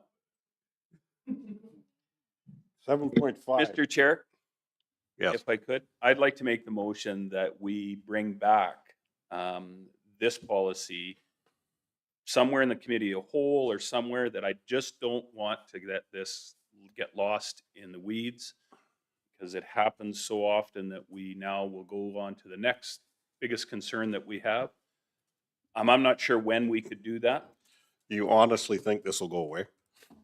No, my problem is that it won't get fixed properly. It won't, yeah, It will I not believe go it will. away, and that is what I'm concerned about, is that it'll just be put on the back burner till it just doesn't get anything dealt with. So I would like administration to kind of come up with a plan to either have a working day of some of the items that we need to do, and I hate to have another meeting, but however. We did have a discussion at this agenda setting, was that we need to have a committee of the whole or a working day. So that we just need to pick a date when calendars match up. So there is a plan to bring one forward so the sleeves can get rolled up and some of the stuff can get debated. So I'd still like to make a motion that direct administration to bring back a plan to revisit this at a future committee of the whole meeting. I don't think it should be in a council meeting. Okay. Okay, so we got a motion on the table. I I'll, think Mr. Gano wanted to comment. no, I can hear when somebody said that they were okay. They didn't need to talk, so, yeah. He didn't have to put his mic on for that. Yeah. Okay, we have a motion on the table. Did you have a comment? Okay. Call the question, all in favor. That is carried. Okay. 7.5, request for decision. Greg, you covered off on your comments? Correct. Sorry about that. Request for decision, viability review appointments, page 55. Thank you, Mr. Chairman. So as council is aware, the Village of Denilda is undergoing a viability review. They are forming the committee that will partake in this, and they're actually looking for an answer today. I think I outlined it in the request for decision, what the responsibilities of the board members will be. And this is very quickly moving forward. Municipal Affairs is hoping for a vote on June 21st. So this is going to move fast. Hence, we need a primary representative and an alternate. Andrew and I are at the point where we're starting to divide and conquer because we've got too many things on the go. As I've done 2 of these, I will now take the administrative lead on this one. So I'm looking for a primary representative and an alternate. Councillor Stevens? No matter which way this viability and the Denilda residents decide, there is going to be a ton of people pissed off with either decision. In fairness, and this is in no way a slight of the Denilda Red Willow representative, I think this is the definition of a no-win scenario where you will have half the population of a village pissed off with you through no fault or action of our own. And I think in fairness, we should put a representative slightly further removed than the local councillor, because this is a no-win. These are extremely contentious and tensions get high, and you're going to get thrown through the wolves for something that we can't control.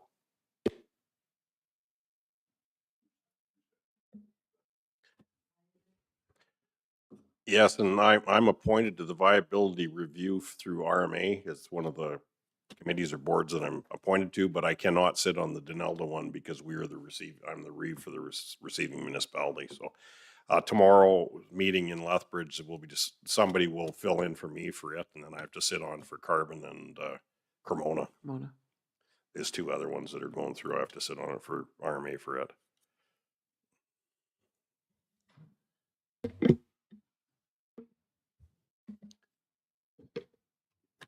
Councillor Stevens? Is there anyone else? I would be willing to move forward Councillor Nyberg as a representative. Is there anyone else that's interested before I pick at random?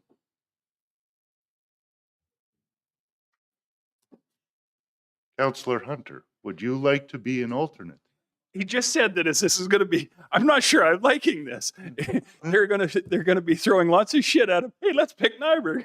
His skin is, that person's skin's fairly thick though too, so. I believe that you have spent the last hour and a half throwing shade the opposite direction. I believe this is what we call karma. Plus, it's only fair he has no urban in his area too, so. There is a theory to this. I'm not just trying to throw shade here.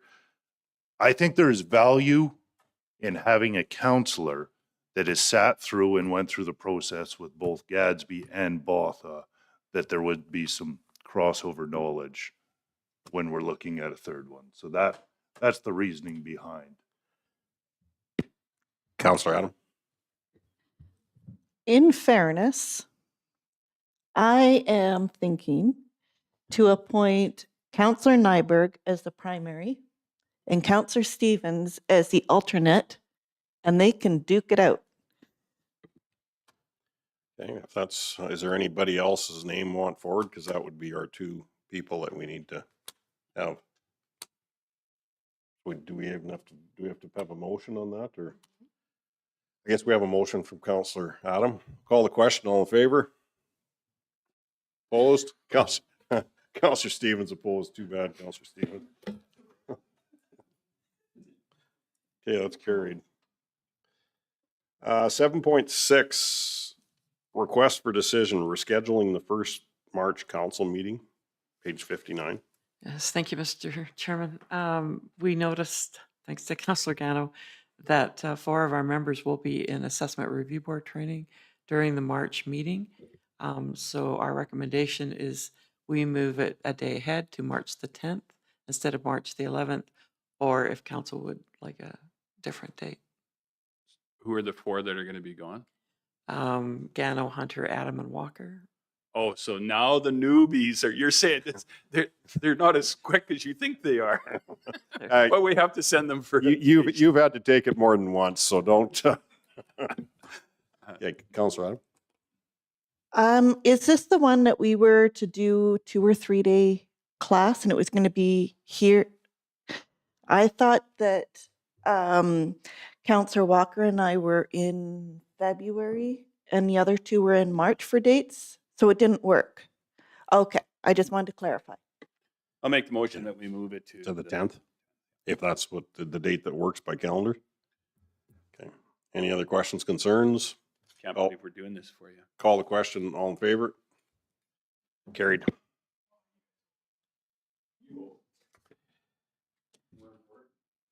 Uh, 10 bylaws. Or old business, I guess. Fire update would be our old business, 8.1. I'd be happy to. As Councillor Nyberg noted, when adding this item back on the agenda, December 31st marked the substantial end of our agreement, our regional operation with the town of Stettler. We have just the inventory left to complete, which is work that continues to be ongoing. You'll recall last month that council authorized signing into an extension agreement to finish that work up, and we intend to have that done by the end of February. As far as our Heartland operations are going, we now have our own radio channels and dispatch are all online. So our dispatch is separated from the towns now.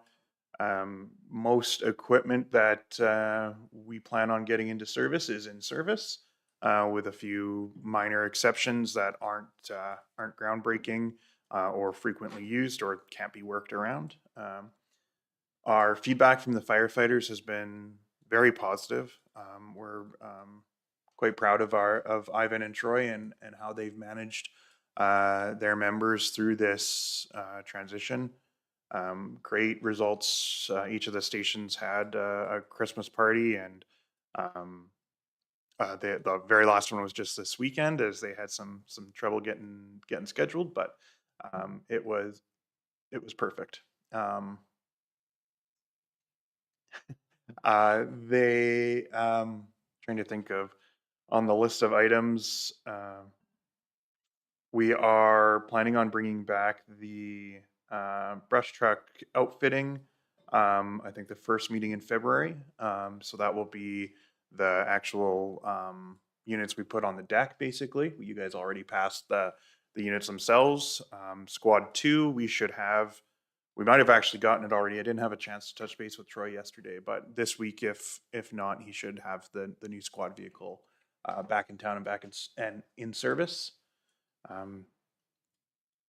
Our call volumes have been reasonable, knock on wood. So I think they got a bit of a rest over the holidays. Not perfectly quiet, but that is how these things tend to go. Counselor Nyberg? So just to clarify a little bit, so we don't have access to the Station 1 fire hall for the town of Stettler anymore, period? Not unadulterated, no. We would, Okay. if we need something from there or we need to meet, it's now the professional courtesy and setting up a meeting. Okay, and so has all the inventory that we had in there been removed? Most of, Settled? I definitely guess? all of the county-based stuff that was county-specific has all been removed. There's still some things I think haven't necessarily, that we flagged on paper to split, that we haven't necessarily gone in and finished up yet, because we wanted to complete the financial side of the inventory. But everything that was pressing, you know, the old stocks of, hey, we had a lot on the shelf and we're just splitting it up, but we've got, you know, plenty to make us do. They're not in a rush for that. We're trying to triage the different issues to keep operationally efficient. But otherwise, everything that is mission critical, we have in hand in the fire hall and ready to go. So just one follow-up with that then too. So from a financial standpoint, where are we at with the financial clarification as far as, I would imagine there will still be a fire transition committee meeting that's still stood up. When do we look like the financial end is going to be done? And when do we look like we can kibosh that the fire transition committee? That our intent would be probably toward the end of February. So the next step, we have to finish up some valuation, identify the assets we want to value versus those we want to say it's a wash on. We've got some items that we need some historical valuation on that may or may not be part of the building sale, depending on how we cut that. And then we need to discuss in greater detail the valuation of the station itself. We've had some preliminary discussions with that, and we may yet come with a joint recommendation to the transition committee on valuation for that. So at this point, the next step after all of that would be to bring it back to the transition committee, work out anything that is outstanding, particularly if there's any disagreements between the administrations on valuation or methodology of handling, though to date we are largely on the same page. And then after the transition committees have worked out anything there or failed to work out anything, then the recommendations would be going back to the respective councils for the final decision, because each of the assets purchased or disposed of do require council motions. So we will have sort of an omnibus motion with a schedule of assets that qualify in our procurement and disposition policy for council action. So one last thing that pertains to the county. Thank you. I apologize. But the trailer, we had discussed that trailer, and was there stock panels on the trailer, or was it just to haul the stock panels? I can't remember exactly. No, there are stock panels on the trailer, which we took ownership of. We did. Okay. The trailer will be something that the transition committee will decide on. Okay. I was just wondering, yeah, I didn't see it out at the new station. That's why I was wondering if we would have to go into town to pick it up and then take it out, but that's cool. Thank you, Mr. Chair. Councillor Stephen? My question was around our interim rescue truck. Is it fully equipped and operational? It's responding and making us money. Perfect. And that aligns with us losing access to the fire hall. It became cumbersome. The only other comment I have is over the Christmas break, I received multiple comments talking about how happy the volunteers were. When you have people from Bymore that are excited or people from Big Valley excited for Bymore and Denelda about them getting an apparatus that they thought at this point would never come to fruition, had been talked about for so long. The recognition awards, they feel supported. They're getting added assistance with training nights to make that more cohesive between the halls. So the feedback I've gotten have been overwhelmingly positive. Andrew? I do just want to take a minute to specifically thank Ivan Dykstra and Troy Otten. They have done an incredible job. Back in 2023, when the town gave us notice to end the fire agreement before we mediated and came to the modernized agreement, we were anticipating an 18 to 24 month transition. To be at where we are in 6 to 7 months, I'm still dumbfounded by. It's incredible the work these guys have done and the progress they've made. So whilst retaining volunteers, and in fact getting more volunteers and growing our volunteer pool, and getting this kind of feedback we're getting from the firefighters. They've done an incredible job. Councillor Gano? Thank you. Two questions. The first one was around the commission and standing that up, the timeliness of that. And the second question, I received a ratepayer call yesterday, and I felt a bit uneducated on the next item. So when there is a 911 call, how does the correct department get called? Like if it's, the question was around highways. So a motor vehicle accident outside the town of Stettler, how do things get routed, and are we confident that there is no delays? Yeah, so definitely I will say we're confident there's no delays, because if there's a missed dispatch, the dispatch municipality, the dispatch fire department is going. They're going to make sure that it happens. It happens with us all the time at 56 and 53. Between us and Bashaw, that's right on the line for our fire departments between Donalda and Bashaw. Missed dispatches happen, and we go with it.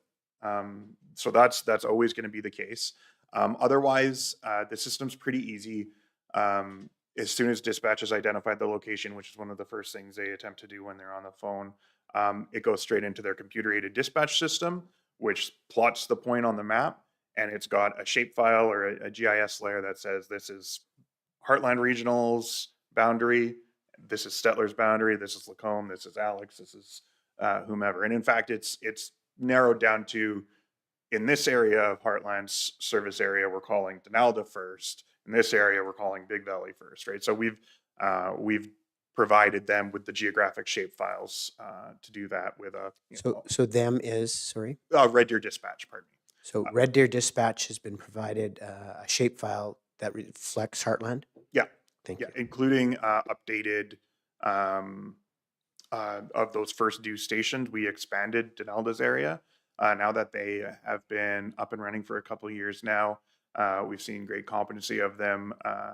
The chief and manager thought that they would appreciate, and they did appreciate expanding their area.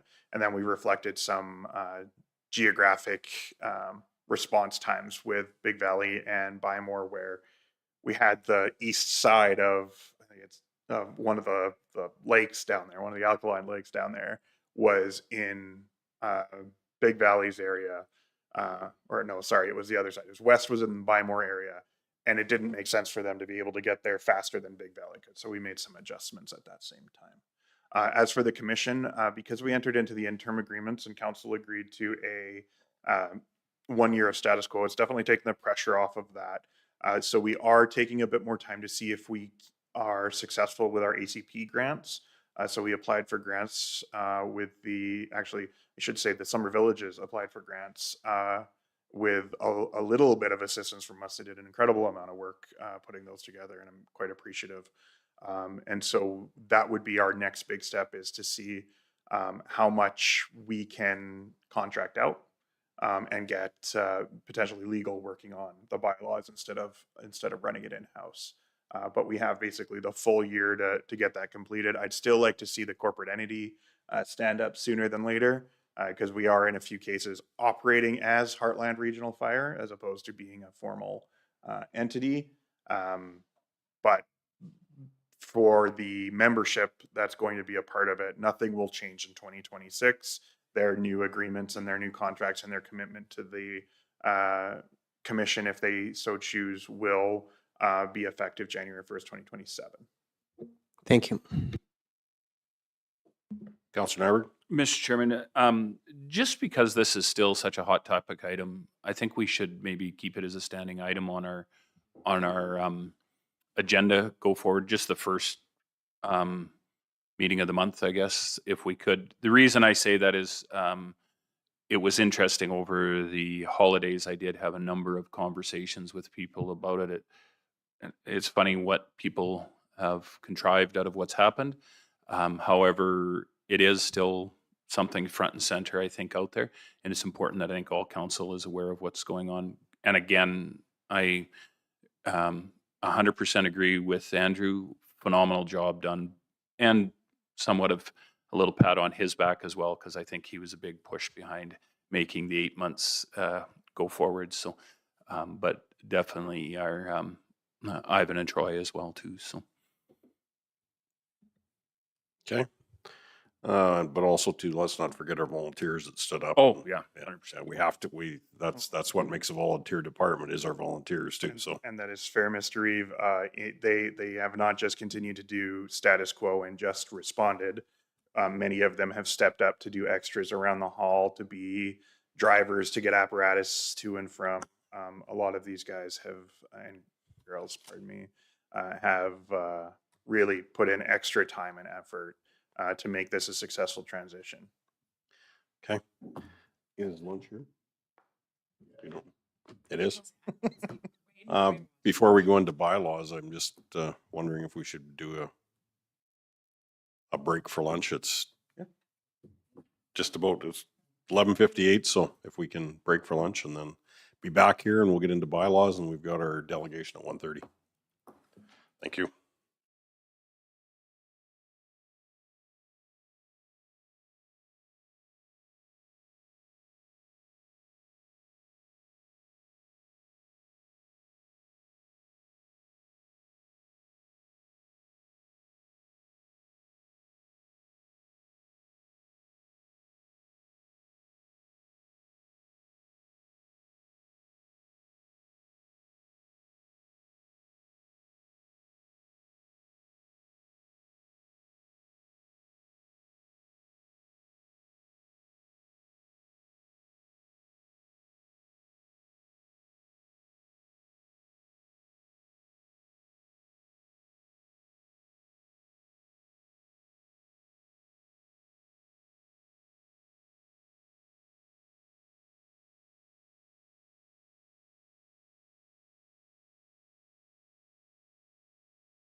So we're on to number 10, which is the bylaw 1757-25 water and wastewater bylaw, page 60. Go ahead. The Shirley McClellan Regional Water Services Commission, who we get the majority of our water from, has set their new rate in their new budget effective January 1st. That increases the water rate to us by 4 cents per cubic meter. Additionally, outside of that increase in costs, we are seeing about 1% inflation within the actual water servicing components. So we're recommending that we increase the water rate by 5 cents to account for that and the Shirley McClellan cost increase. Additionally, this proposes changing the bulk water rate from $4.10 to $4.20. The county has typically followed the water rate the Shirley Commission has set for their truck fills, just so that there's no difference between, for example, Red Willow and White Sands, which Red Willow we own and White Sands the commission owns, and it just makes it so that farmers are choosing their location based on efficiency rather than price. Should note the southeast service area, so the Bymore Indiang area, we get that water through Starland, through the Henry Kruger Water Services Commission. We do not yet have the agreement. We sent them a year ago, but their CAO promises that it is on his to-do list and that we should see it any day. We did corner him last week, so we're expecting to get that. Unfortunately, their rate is higher. The rate they buy the water from Henry Kruger is higher than what we buy from Shirley McClellan, and then they of course have their costs associated with transmitting it further north. Though those costs aren't huge, our new agreement does strike a better balance. For a bit, we were paying the exact same rate their ratepayers were paying, plus we also paid for some of the pumping electrical on top of that. We did sort of take the stance of Starland to say, well, either we pay the same rate as your ratepayers or we pay a cost recovery rate. We can't kind of layer both on top of each other. And they, in principle, agree to that. We had a meeting with them a few months back to talk through it. But just a result of that formula isn't going to bring the price down below where we can match the water rate we give to the rest of the county. So they're about 20 cents higher than the rest of the county for their water. Over the course of a month, on 5 cents, typically, you know, a family that's smaller, a singular couple, is going to be 10 cubes a month. Bigger families are going to be up to 20, 25 cubes a month. So that's, you know, that 50 cents to $1 a month increase is what this change would represent. Councillor Nyberg and then Councillor Gamble. Thank you, Mr. Chair. A couple of things on here. Now, have we ever done an actual cost recovery, what it cost us, even at a high level, to say, okay, we have, you know, we sell, and I don't know how many cubes it would be a year, the cost of operation is X, and figure out what the cost of that is. Have we ever done that? At a very high level, we have. Basically, we're roughly in the 50% subsidizing the water rate with taxes. So we are subsidizing the water rate with taxes by 50%. So Absolutely. the actual cost is $7. Yeah, it would be between $6 and $7 a cubic meter probably. And that's included the folks that are in Erskine, the folks that are in everywhere. So they're getting their water is okay. Yeah. That's the difficulty with rural water, is you have so many miles between each hookup. And as well, that does include depreciation, which is maybe not the fairest way to look at things. And that's just because we depreciate the entire value of the asset, but we typically never put in water lines without grant funding. And usually we're at 90-10 or some of our grant streams that are 100% like CCDF and LGFF. So we've had this discussion at the regional, there's a regional water wastewater assessment initiative that some of the regional water service commissions and wastewater commissions have put on that we participated in. And pretty well across the province, none of us are planning on paying more than 10% of the depreciation.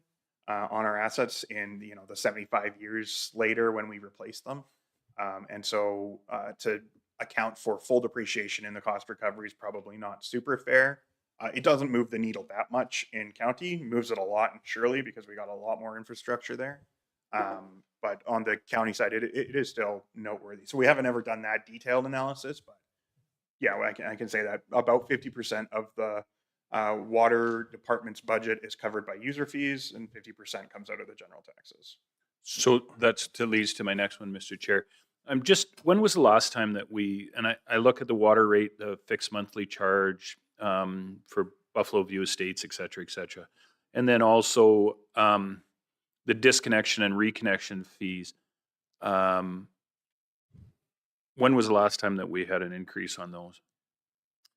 So the flat rates we did not terribly long ago. Well, as far as They some- went up $2 a month. Right? yeah, we raised both from 18 and 20 respectively to That's 20 and Couple- 22. 3 years ago, 2 years Yeah, ago. just within the last few years, the last term for certain. It's always tough. Again, that flat rate kind of comes back even more so into the depreciation column. So there is a lot of discretion applied to these, and what council feels is palatable, rather than necessarily a direct mathematical approach. Just on that cost recovery on water though, then you some of the areas you have to tie sewer to and other ones you don't tie sewer to. I know we run 2 budgets, but it is the one area you have to cover both ends of the water. Right. Yeah, Yeah. no, for sure. It would just be my suggestion that this would be the beginning of the term. Look at the fixed monthly cost, even if it was a $5 increase across the board, and then the disconnection and reconnection go to 65. I know that it's not going to make a huge difference, but at least it's not going to be when we wake up 8 years from now and go, oh, we got to go from 50 to 100. So that's just my suggestion, Mr. Chair. Councillor Gano and then Councillor Stevens. A couple questions. They talked about proposed rate. It's not proposed anymore, is that correct? Oh, from the Shirley Commission, yes, it has been passed. Okay. Thank you. And I agree with Councillor Nyberg around some of these other rates. Like what prompts administration to, in this case, Shirley goes up, we're here, we're talking about it. What about a lot of these other fixed rates? What kind of causes us to talk about it at this table? Well, when we look at hookup and disconnect fees, a lot of that is because we have a lot of seasonal customers. So we have a lot of people at the lake that come out in May and go back in September. If you make it too high, which I'm not saying $65 is too high, but if you make it too high, they won't call in and ask you to disconnect their water, which means we're running with no one in these residences for months and anything can happen, as we all well know.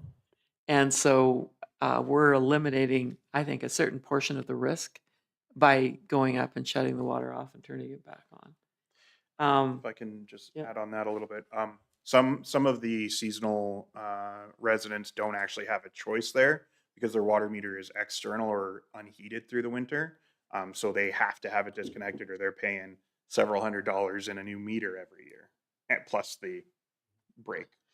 And even if you use the water or you don't use the water, you're paying that fee. So you're paying, $420 a year to the county of Stettler for water and sewer, whether you use the service or not. And we subsidize that with a special tax in the scenic or Buffalo View Estates. And Buffalo Salmon. thank you. As it gets built out, we will eliminate that special tax, but until it does, they assist with the costs of running, the communal systems. It's been working fairly well. We're getting a little harsher. Guys that aren't paying, we're going to start cutting off their water.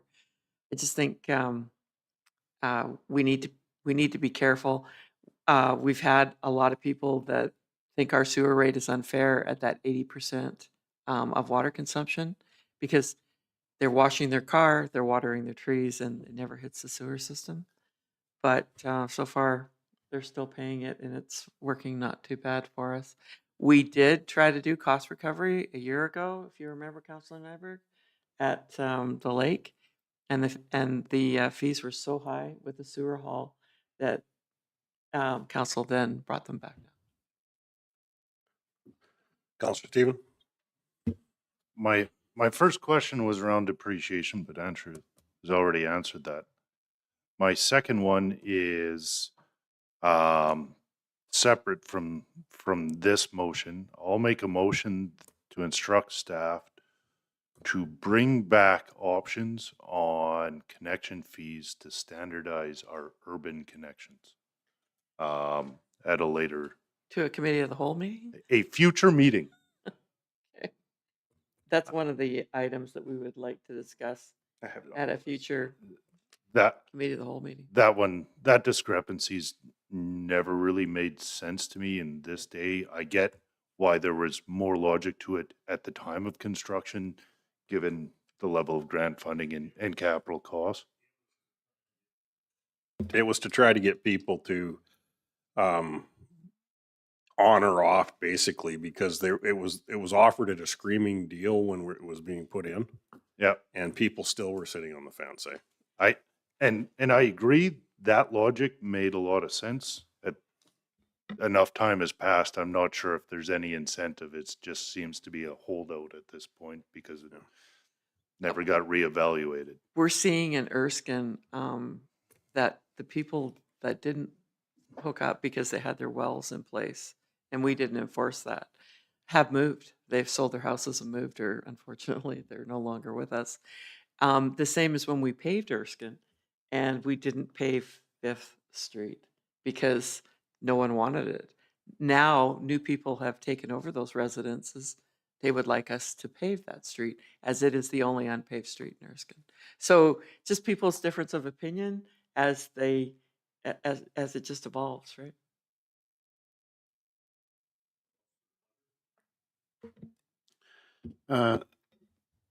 I know the Baynard Gas Co-op, I think we call it idle riser. Mhm. And I think we're close to $200 a year for that. And now ADCO, I think to pay some of their high pensions, but I'm paying about $70 a month on idle.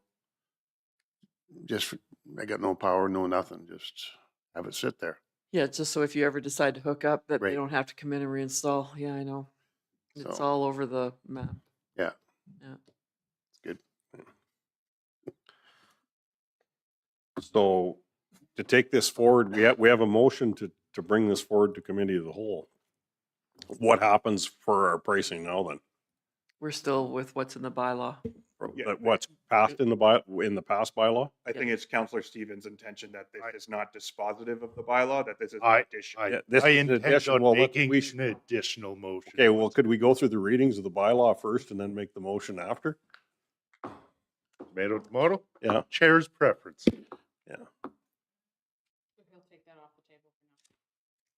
Yes, he can take it. He doesn't have to take it very far, but if I can have somebody move this for first reading then? Counselor Stevens? I will move the bylaw as presented.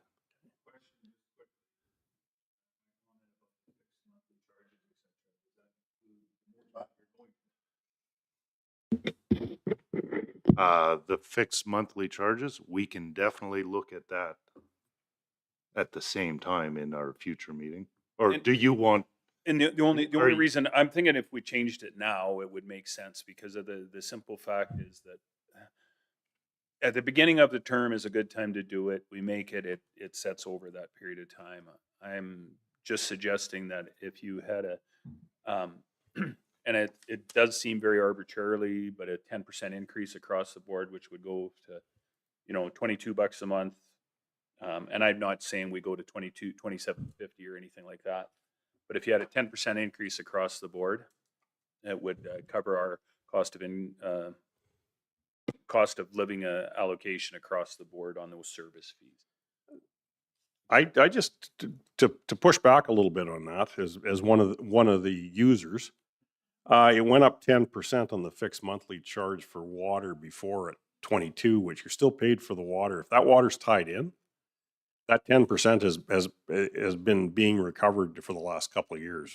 I thought we just said that it was a subsidy of 350. The tax Well, rate is the subsidized. question I want, like, we've also out of our utilities group, we've got, we operate the Maine Water Commission and we've got water and sewer. So I would like to see more, like, firmer numbers to actually say for sure what our overall water cost is, because I know I'd operated a water co-op before, and I, even with the calculations you could do then, we didn't double our costs, on our water. But the water is subsidized. There's no issue about that.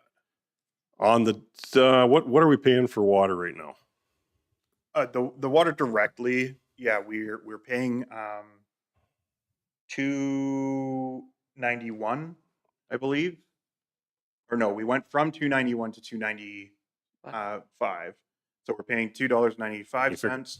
So that leaves, 35 cents worth of 40 cents a cubic meter. yeah, for our own storage, where there is storage, and then monitoring and any retreatment that's necessary, though typically we don't have to. And then, of course, with Buffalo Sands, it's not supplied by that water, but it's got the additional costs of actually having to Chlorination, treat yeah. the high quality groundwater. Flushing. Yeah. And then the pumps and electricity of everything that we replace inside of. Not everywhere has pumps, so a trickle system doesn't. Yeah, the rural, But we can get it to that Yeah. system, right? So. We do, most of our rural is actually pressurized directly by the Shirley-McClellan Commission. We do have that advantage, as is Painters and the rural connections in special areas. But as I mentioned before, my subsidy percent is a very, very rough, this is the total revenue, this is the total expenses. So if council wanted to base it more on that subsidy, I would definitely suggest a more thorough investigation into what cost recovery would actually look like, and take some time to do it. Yeah, it'd be an exercise.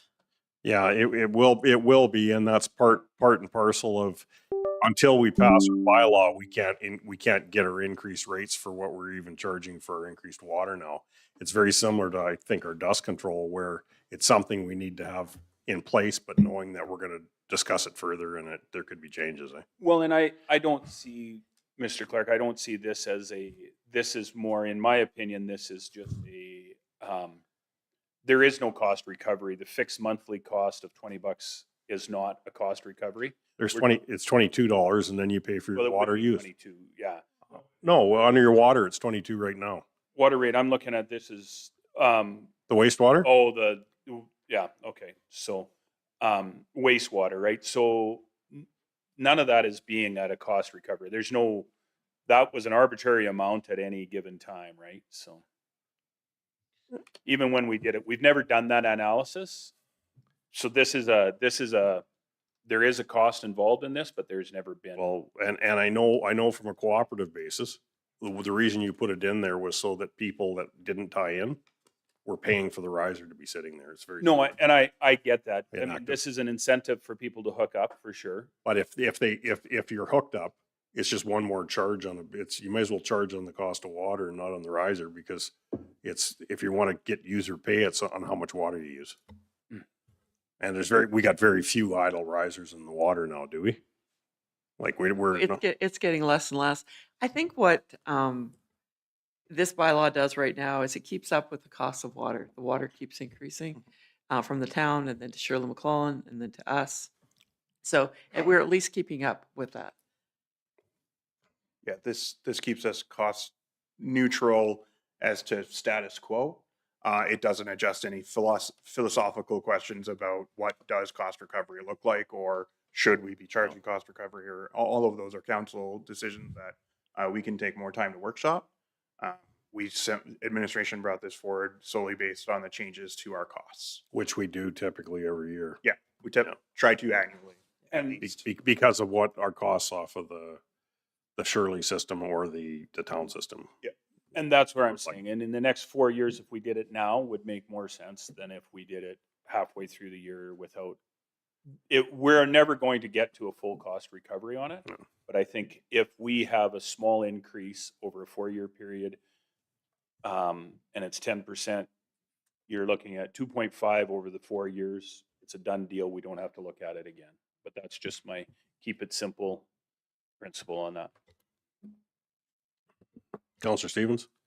I was looking for a bit of clarification on what you're suggesting. So you want to move the fixed monthly charge from 22 to 24, 25?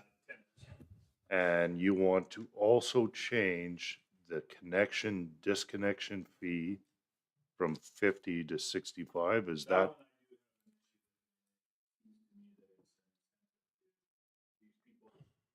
What does it cost us to have a man, personnel drive out to the lake and shut down? Put another on, right? I'm just saying, we're not close to cost recovery. And you know, that's always been my pet peeve from when we were doing oil changes for $45 on a F-350. We got to get somewhere close. Everybody tells us on a regular basis, government should be run more like business. Well, I'll tell you what, if it was business, you'd probably be looking at $165 disconnection and reconnection fee. And the reason that the couple small changes you're suggesting now, I'm not opposed to. The more we use the term cost recovery, that's a bit of a change in principle. And I could actually get there on cost recovery for water and wastewater if it was accompanied by a corresponding drop in taxes.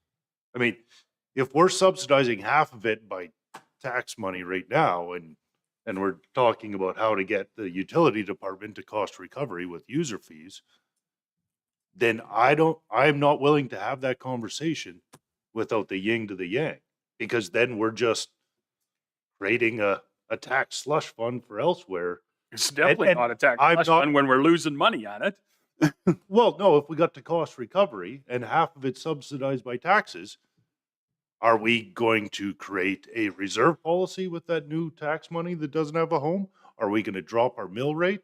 And that's why to go to that big of a fundamental change, I could get there and I'm open to that.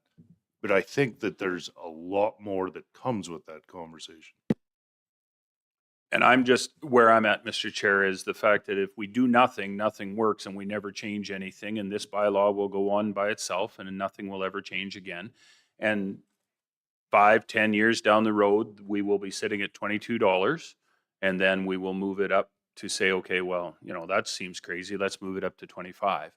If we do small increment changes, it is much easier on both the individual that has to pay it and somewhat subsidize our already loss in revenue on this particular project. So, Counselor Hunter? Yeah, I agree with Counselor Nyberg, but I don't think we're running out there to shut one person off. We're probably, does anybody know? We plan our day. Okay, so like, what are you shutting off, 10? 10. So then, 10 times. On the way to chlorinate or check the chlorination levels of the water. So I don't mind, I actually agree, have that up a bit, even the 22 to 25. And the disconnect net, I think, is a little on the low side. Okay. Andrew?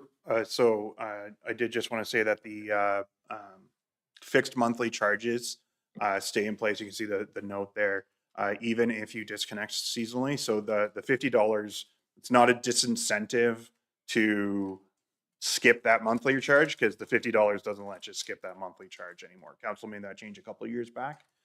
So that monthly charge is literally just covering the labor for those guys that that aren't planning on heating their place over the winter.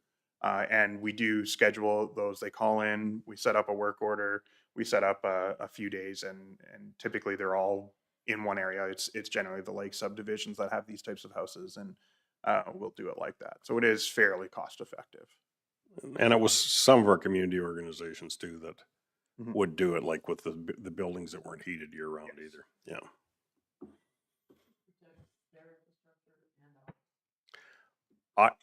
When it comes to the water pricing though, I want a more in-depth understanding of how it is being subsidized. And the $25 is part of the subsidization at that point too. So I just don't want to start changing that part. It's to go from 20 to go to 25 or go to 22 or 23 on the sewer. I'm fine with that. at the start of this, but to go any further with the water pricing, we're working through with that rural water forum on pricing actually right now.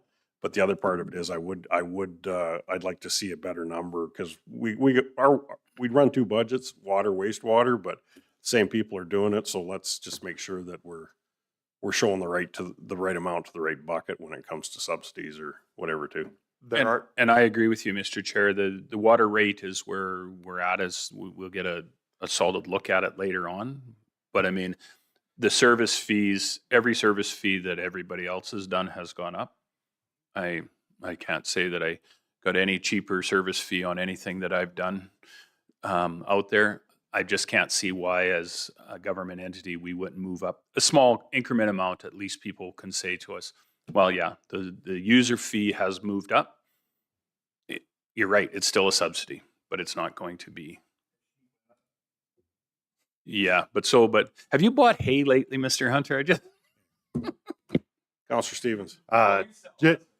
Just reading the lay of the land, I will remove my motion and give Councillor Nyberg the opportunity to make his.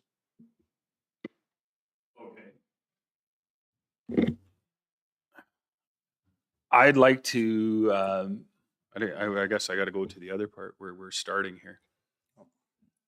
I'd like to make the motion that we give first reading to the bylaw 1757-26 with the amendment of increasing the, and now you got to go back up to 25, fixed month wastewater From to 28. 22, that's 10%. Buffalo Sands View Estate Service Areas 27. And then the reconnection and disconnection fee from 50 to 65. Small increment changes, but nothing sweeping. Did I miss one, Mr. Stevens? There's one that you put that is a consumption rate as opposed to a monthly rate. The 25, so that one would have to stay out of there. The Okay, yeah. Buffalo Sands and Buffalo Views. Buffalo View Estates, that's It's not correct, is 80% it? of water consumption, yeah. Andrew, that Buffalo View Estates isn't. So on sewer, it's 25 per cube, Yeah, Yeah. so Buffalo Sands and Buffalo View Estates both have their sewer hauled out. all out, so yeah. And that has quite a considerable cost behind it. This one is definitely subsidized. We've done that work on a more individualized level, but that was a conscious choice of council. So that rate could move up? Yeah, it would. I do want to note in defense of those residents, when you've got 20 cubes of water a month for a family, if you're a permanent resident up there, paying a lot in sewer. Okay. It No, costs us a lot. That's but correct. Yeah, that's It is worth noting that those residents would be hard hit by any change to that. Yeah, no, that's right. We had a conscious decision on that to try and stem that a bit. CO cost, yeah, will we? We were charging a flat rate, even if you use the water or not, $42 a month. Because we're gonna have to Yeah. change the special tax bylaw of the lake. So $42 a month is 504 per year, and with the new suggestions, it's gonna be 560.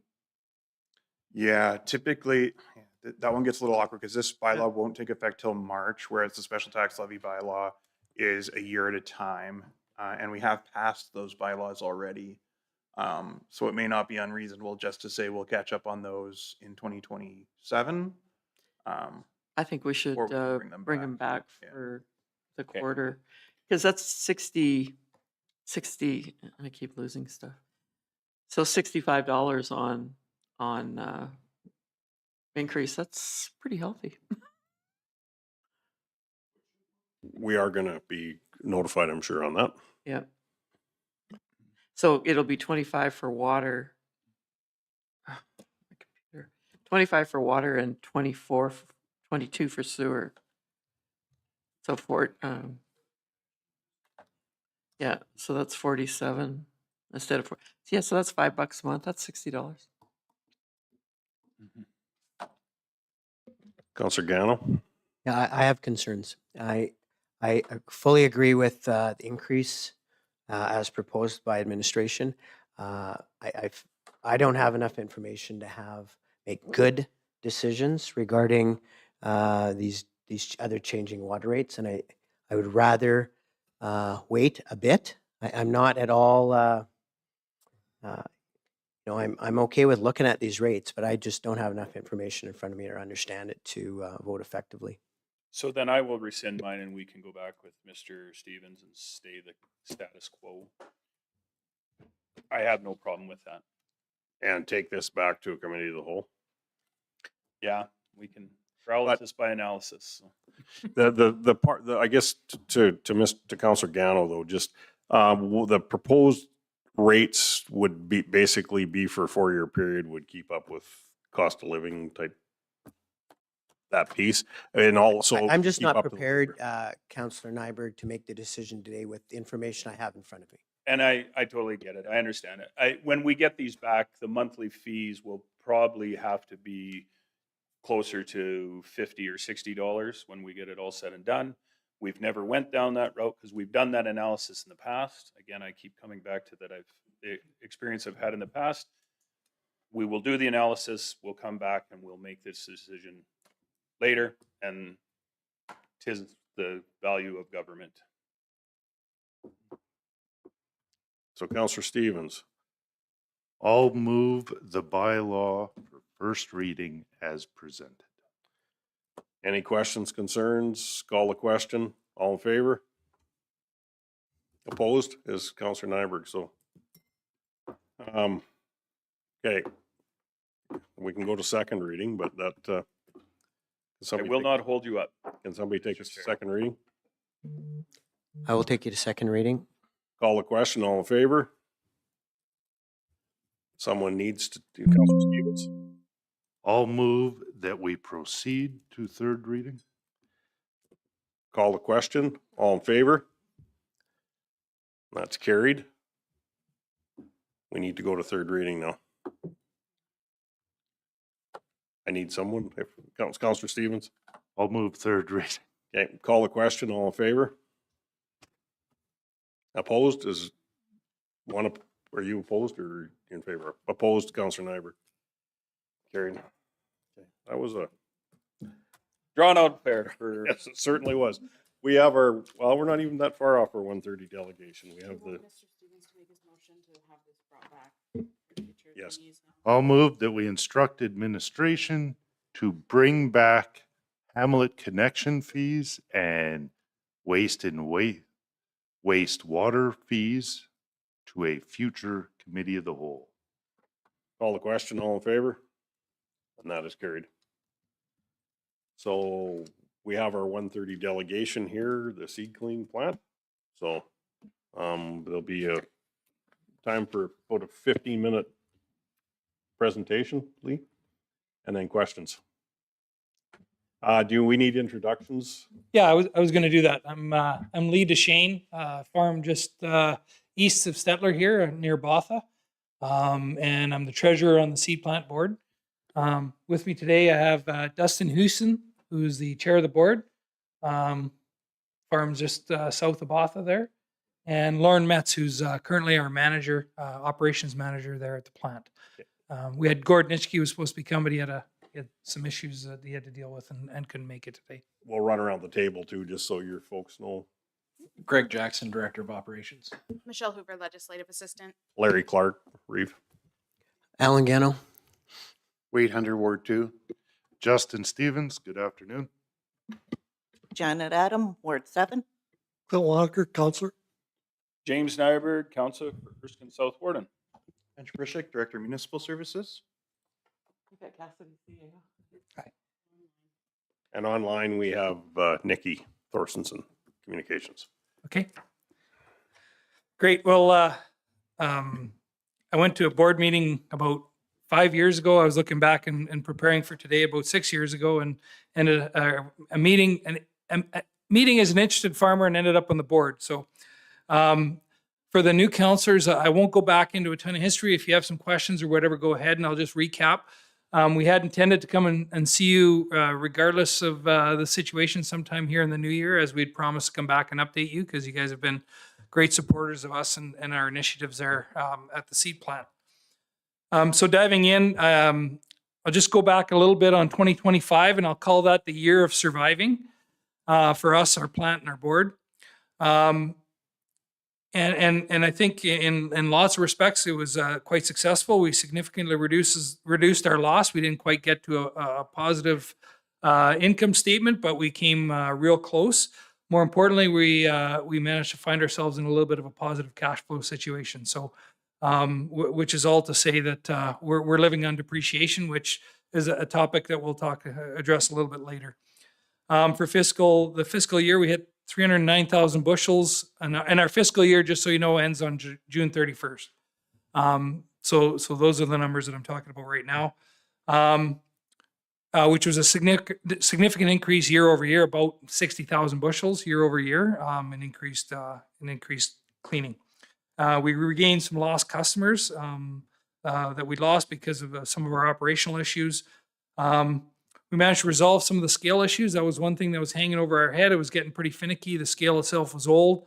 But through some farmer ingenuity and a little bit of work from some of our members, we were able to rectify what probably were the situation. So we'll be able to kick that large potential capital expenditure down the road for a little bit and give us some options and get our feet under us.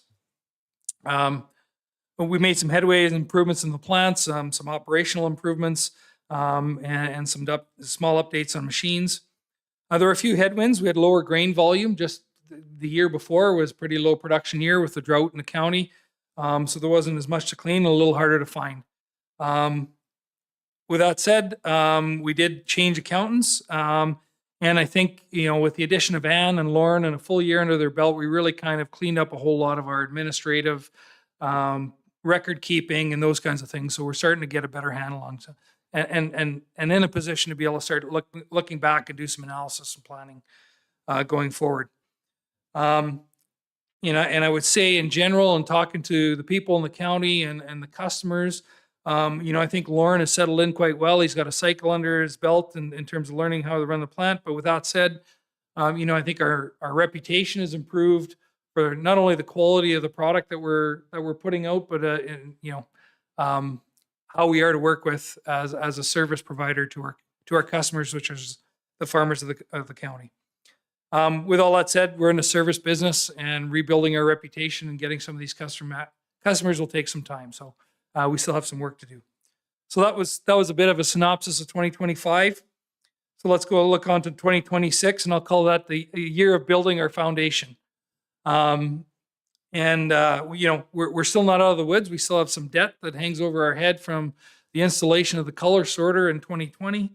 And as I said before, we're living off depreciation. And in my world, as a farmer or a businessman, that means that you're consuming your capital assets. You're not reinvesting, and at some point, you're going to have to pay the piper. So we want to get away from that, because if we're then profitable, including depreciation and amortization, then we're likely in a healthier position, and at least maintaining and giving us the opportunity to grow a more sustainable business. In light of that, we increased our cleaning rates again this year from 85 cents if it was booked before December to 90 cents and 95 cents for any bushel that comes in after that. So anything that comes to the table today is at the higher rate. If we were to maintain the same volume, that's about $15,000 increase in revenue, which would put us in, if we were to look back on last year, would have put us in a net positive position. So that's based on the current, but we're looking at, we really only have two levers. We can increase production, or we can increase the price we charge for it when it comes to revenue. So we've done one, and we're working hard. I know Lauren and a bunch of the members are calling around, and we're working hard to see if we can to get to about 400,000 bushels, which is, if we do some of the numbers, puts us in a pretty good healthy position. From a historical perspective, we have been as high as 500,000 bushels put, or give or take, through the plant if we can find the bushels and the volume to do that. Tracking volume year to date, we're a little ahead of where we were last year.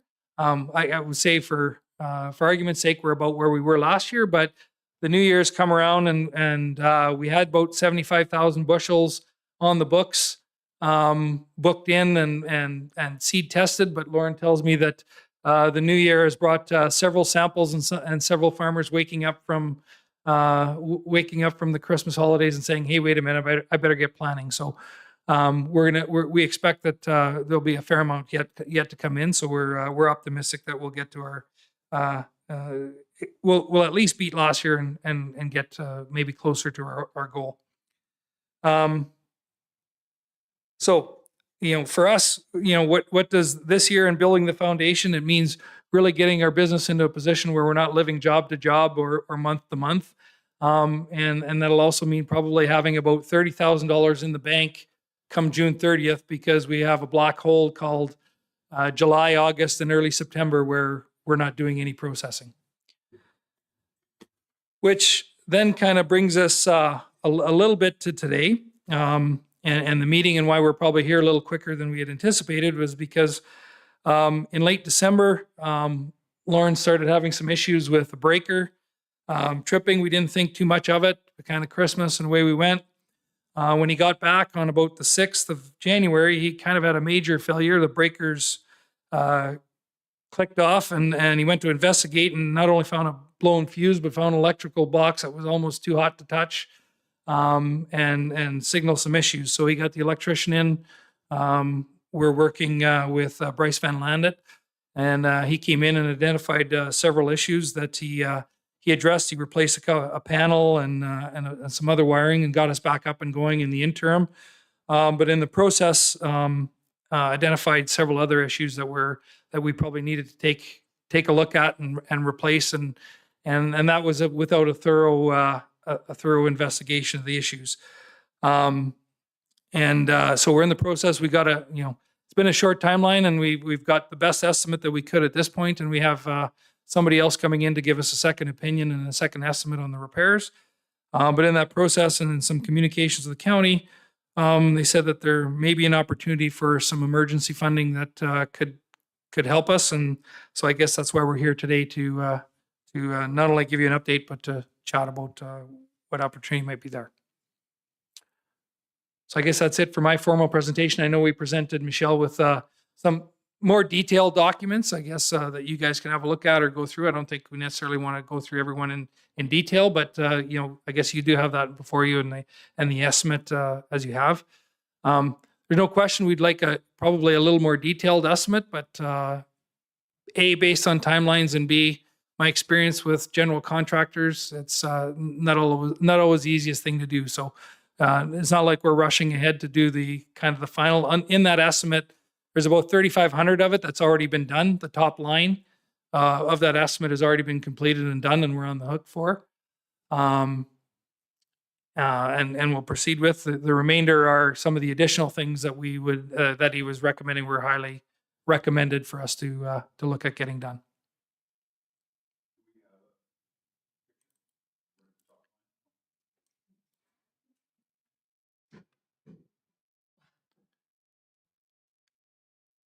So as I said, he's already replaced the disconnect in that house panel and upgraded those two. So that portion of the work is already completed. It's the following two points that we're looking at going forward. And I guess we're for us, it's still pretty early on and trying to figure out exactly where we'll go. So I guess we'll see where the next week or so goes as far as how we address what the plan is going forward. Thank you, Mr. Chair. So when I got the message from the sea cleaning plant that they were experiencing these difficulties, I went and looked at our budget. In the approved 25 budget, we set aside $13,000 for the Stettler sea cleaning plant. $3,000 of that is our annual fee that we pay them to assist them with their operations. And because of our changes in ASB, we missed it, but we have got that check ready. I just signed it. Larry's got it right now. So we will be getting that out to them right away. That's $3,000. There is an additional $10,000 that we set aside. We did help them with a trade show booth. So I think we took 315 off of that. So 9685 is available and has been budgeted for to be given to the seed cleaning plant if they require it. It's not coming out of reserves. The money's already been budgeted for, and it was approved in the 25 budget. I'm guessing that that money would go a long way in helping them solve the problem. So Yvette, sorry, I apologize. I'm a little confused on that. So we have,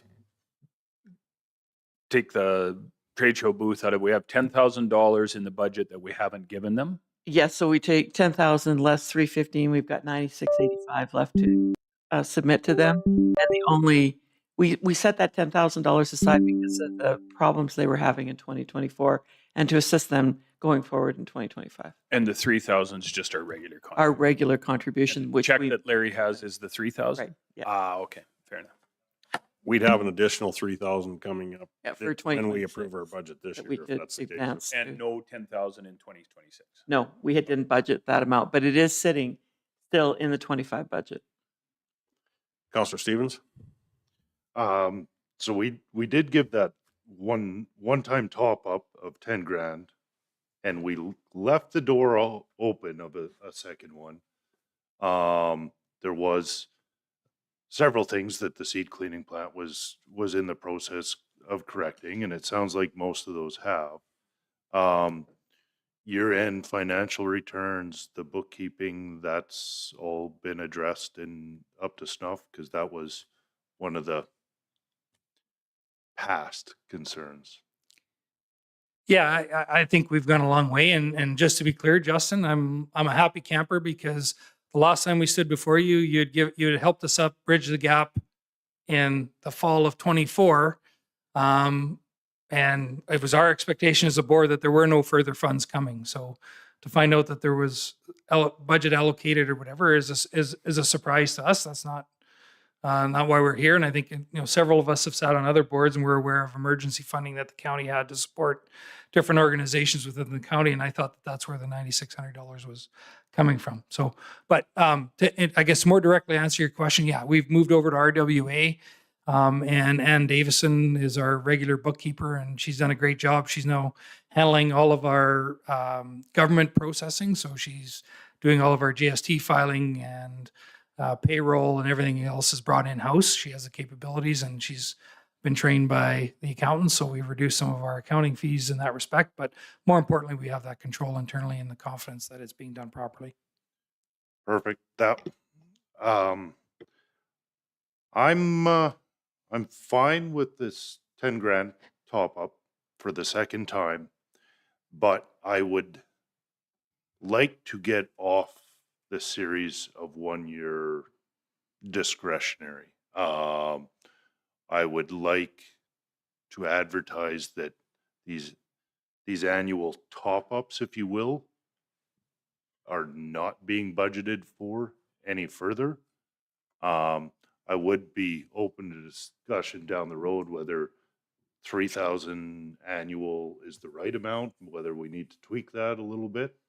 But I'm good with the 10,000 top up or the 9635, whatever remaining it is at this point. I just want to get off discretionary spending as quickly as possible and go more towards policy budgeted amounts. My next question is, when do we usually pay the annual $3,000 allotment? And if we paid it out immediately, would that be helpful as opposed to 6 months from now, hypothetically? I think we usually try to pay it out in the middle of the year, but we could pay it out at any time. And like we missed 25, so we have the 25 check today. We could also issue the $3,000 2026. We have budgeted for that. And then council's decision on whether or not to advance the remainder of the $10,000 top up. good information. The second part of that question is more to the seed cleaning plant, whether the 2026 $3,000 allotment, is it helpful if you got that sooner rather than later, or is it middle of the summer? That's Yeah, no, honestly, if I were, yeah. One guy's looking at the dark hole in the summer and the other guy's looking That's at right. the day. Absolutely, Yeah. Larry. I look at it and say, yes, I would love that we're disciplined, and I would love that we're perfect. But I'm also, having been in advertising, I'm a study of human nature. So if that magically appears in September, that's probably the best time for it to come in versus now when we're historically cash flush because we're cranking out bushels and we got accounts receivable coming in regularly. So that's my bias. My fellow board members may disagree, but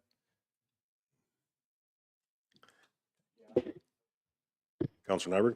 Mr. Chairman, I'll make the motion that we forward the 9685 to the, I'll say the 9685 check and the 2026 $3,000 not advance or payment to the seed cleaning plant as soon as possible. 2025 or the 2026? 26. 25 is the 996. 25 is the 3,000 that the check's written right now. No, there's still from our 25 budget, $9,615.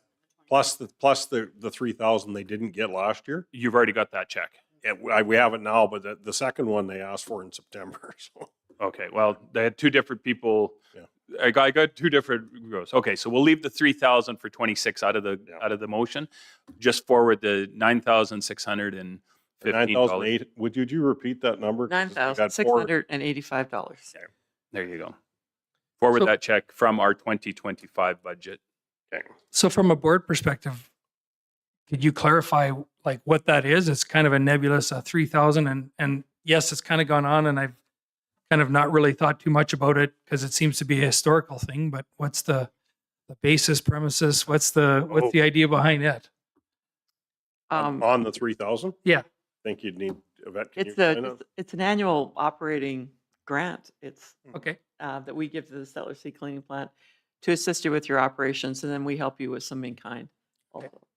Okay. No, and we're very grateful, not just financially, but but also for the support you guys have provided when we had some legal issues or whatever. Because as a farmer board, Dustin and I were talking about that. Both of us are doing this just because we believe in the importance of the asset to the county and the farmers in the county. So we maybe don't run it as well as we probably should as farmer directors, but certainly appreciate the county support when we needed it. You or you had your hand? You got your hand up, or you're pointing at somebody? Okay, Councilor Hunter. I agree with Nyberg's motion, but I'd like to add, going by the estimates here, we get the 10, maybe 3, and then the cleaning or whatever they have to do in the fall, maybe another 5, or could be around that 16. So I'd like to see the 10 and the 3 from last year plus the 3 from this year, and that should get them through all this electrical. Well, no, you left out the 3 from 26. We got some indication that they're okay with getting it in September because Mr. Stevens asked them when they. Anybody wants the money, usually they take it as soon as they can get it. Yeah, exactly. That's where I'm at too. And I think that's honestly, I think it's neither here nor there.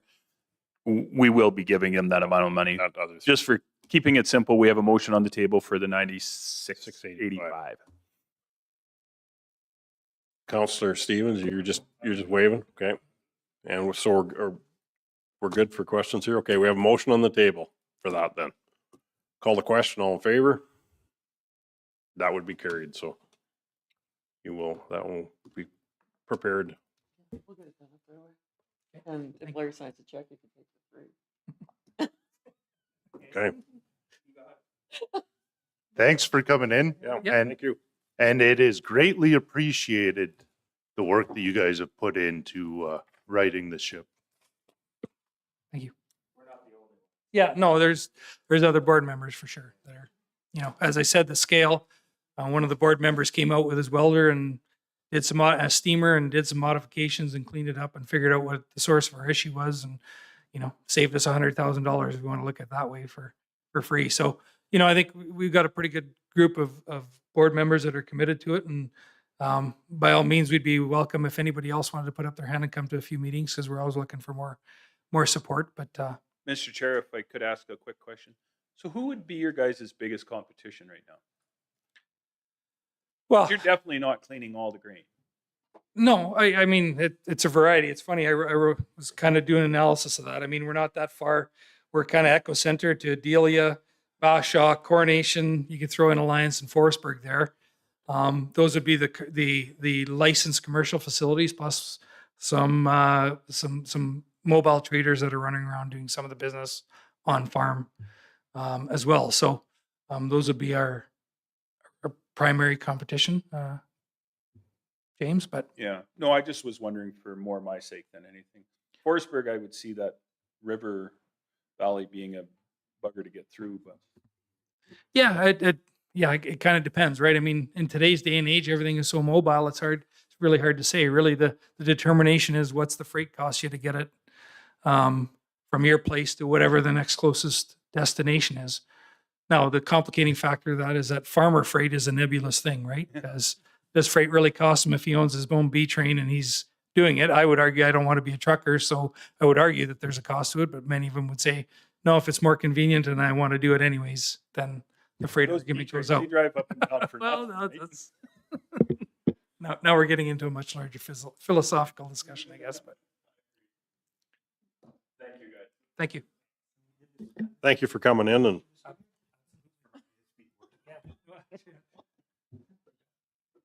Thank you. thanks, fellas. Yeah. Yeah, you're welcome. Did you give him his drive back, Andrew? Oh, Dustin, you want? just hold on for, there's just gonna pull a drive out, I think.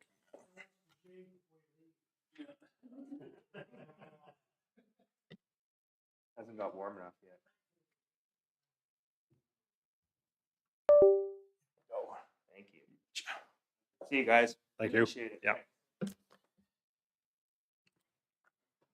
What's the theory? Do we need to recess this for the 2:00 or do they wait? It would be nice and clean to recess this meeting and move to the ASB and then come back. Unless you want to postpone it to immediately after the council meeting, but, yeah, we do have at least one member at Remember large large online. one? Yeah. Yeah, we can recess. That's, I guess. I would prefer the other, but we're recessing for the ASB.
We're into reports, CAO report, page 78. Was there any questions to the CAO on that report?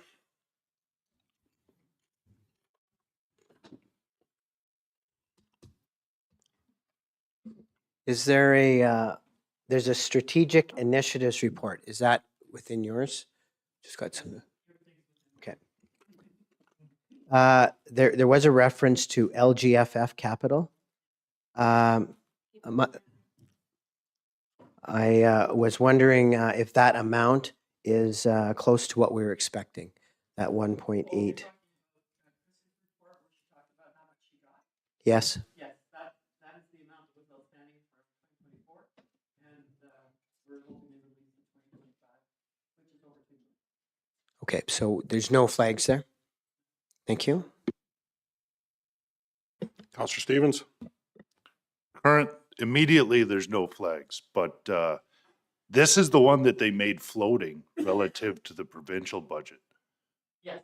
and revenue. So, yeah, so immediately no, but that is subject to change if the oil and gas prices continue as they are. So that amount, if there was a year in there, that would be for 2024. We have 2,047 for 2025, and I think we're back to 1,008,000 something for 2026. And that's an estimate. We won't know the firm numbers until the province passes their budget. Thank you. Any other questions? I can ask Councillor Gano. Manager of Recreation Insurance. Lorraine, yeah, that's under mine also. Question just about insurance. Does the county obviously insure vehicles on the road, but do we have self-insurance at all? Like when I say self-insurance, is there some items that we don't insure? We just accept that if they fail, we're... No, we pretty well have everything insured. We Our infrastructure. Our infrastructure, right? Like we used to, as Shirley McClellan, for example, we used to insure the water line, but because it was really starting to add up. But because it's so new, we haven't been insuring it and making transfers to reserves. Okay. Looking at a 45, I think in the PSAP is what we would be looking for years of service, and most people are getting 60 to 75 on that green pipe. Thank you for that information. Did you have something on that too, Andrew? No, That covered it? Okay.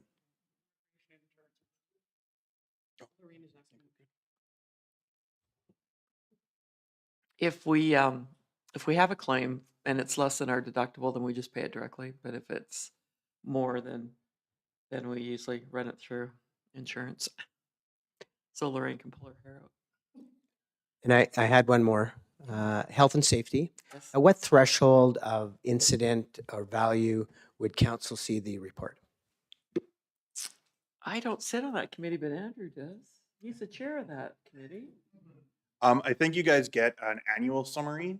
I think typically after our health and safety audit, you guys get a presentation about what it looks like. But as for an immediate reaction, we don't have that established in policy, I guess is what I'd say. It's more of a discretion of the CAO, whether it's something we think you'll hear from the ratepayers, then we try to make sure you're informed so that you're never caught unaware. But sometimes we think that it's, somewhat minor issue because it was, a scrape on somebody's fence, and then they get quite riled up and you might end up getting Phone call. Yeah. I do try to keep you informed of any body injury, like if we Okay. had someone hurt. We had an incident when it wasn't our employee that got hurt at a tire shop, but he caused another employee to get hurt, and I didn't ever lay it to council, but I heard about it. So now I just anything to do with it, if any of them were hurt or any of them got sick out on the job site or something, I would let you know, because just so that you're aware if someone asks you. 'Cause Okay, we would see that in the CAO report. I would send you an email, and it would Okay. probably also be in the CAO report. I can tell you though, since we've upped our game, I guess, in health and safety since Kara's taken it over, we've seen a steady decrease in incidents. Last year we were down quite a bit from the year before, but we always seem to have years where we focus on one thing. 2 years ago, we couldn't back up to save our life. Like we kept, every time we backed up, we seemed to run into something. This year we keep getting stuck. So we kind of have little trends, but on all, I think we're doing really well. Uh, Employees are buying in, which was our problem before, and we're reporting near misses, which we only learn from those, right? Okay, thank you. I had no further questions about the administration report. I just wanted to bring up on that though, if council gets reported on everything and starts reacting, yeah, the near misses will go down. Oh. Because that's one of the things that's been very difficult to change culture, is just to get the near misses in place. So, and they are starting to increase, which is a really good sign on safety culture. So, yeah, they're reporting in near misses. Yeah. Because people before, if there's too much addressed to a near miss, well, then it just keeps you away from putting it in. Mm-hmm. Councilor Nyberg. Mr. Chair, just one on the report about, we do that chainsaw course every year. Still a request, I thought maybe we could open it up to allow that to the public, maybe through the Ag Service Board or something. We have a number of people that are cutting wood on a regular basis, but I'm not so sure they're doing it as safely as they could or should. It was thrown around a little bit when Quentin was doing it, but just opening it up, and then there was some insurance issues, but I think we could maybe have a look at that, and it would be a good I can talk to Kara about it. I know one of the problems we have is as soon as we offer them, they fill up really fast. yeah, And that's we a are- terrible problem. Yeah, and we are taking, employees from other counties. And Mhm. so if we open up a spot, they're gravitating to it right away. So I think more what Yvette is saying is that we can already fill the courses we have, so we would need more courses. No, and that's what I'm saying. I mean, it is one of those ones, I get that that's where it's at a staff takes up. I mean, as a counselor, that would be something, I mean, I've run chainsaw for a very long time, but I know that I could definitely learn something every day. So hopefully that would be something. And I know many of my neighbors have had that conversation that, yeah, I've done it this way forever. We're 3 fingers, but that's okay. we're working really diligently on brushing this year. Rob wants to clean up a bunch of spots, and so does Greg. And we're doing a lot of chainsawing. We've got the Bobcats running with the brush heads on them, but the Traco is down. And we're trying to figure out what our problem is, but every time we put it into drive, it pops out and won't move. So if we can get that problem fixed, we'll probably see us double what we're usually doing, but we're working on it. You better get that figured out before we put our budget through. Yeah. Yeah, she's got some age on her. Yeah. Okay, any other questions on the CEO report? Can I get a motion to accept for information? I'll make a motion to accept the CAO report for information. Call the question, all in favor? And that's carried. Financial reports, year-to-date budget, page 122, bank reconciliation for November, page 135, and payment register, page 136 to 143. Any questions? We've seen some questions come through on it that were answered earlier. Councilor Nyberg. Mr. Chair, thank you for that. Just my question about the Ducks Unlimited. That is payment for in lieu of land, not stuff that we purchased. Yeah, we needed a couple of corners of land when we were putting the bridges in.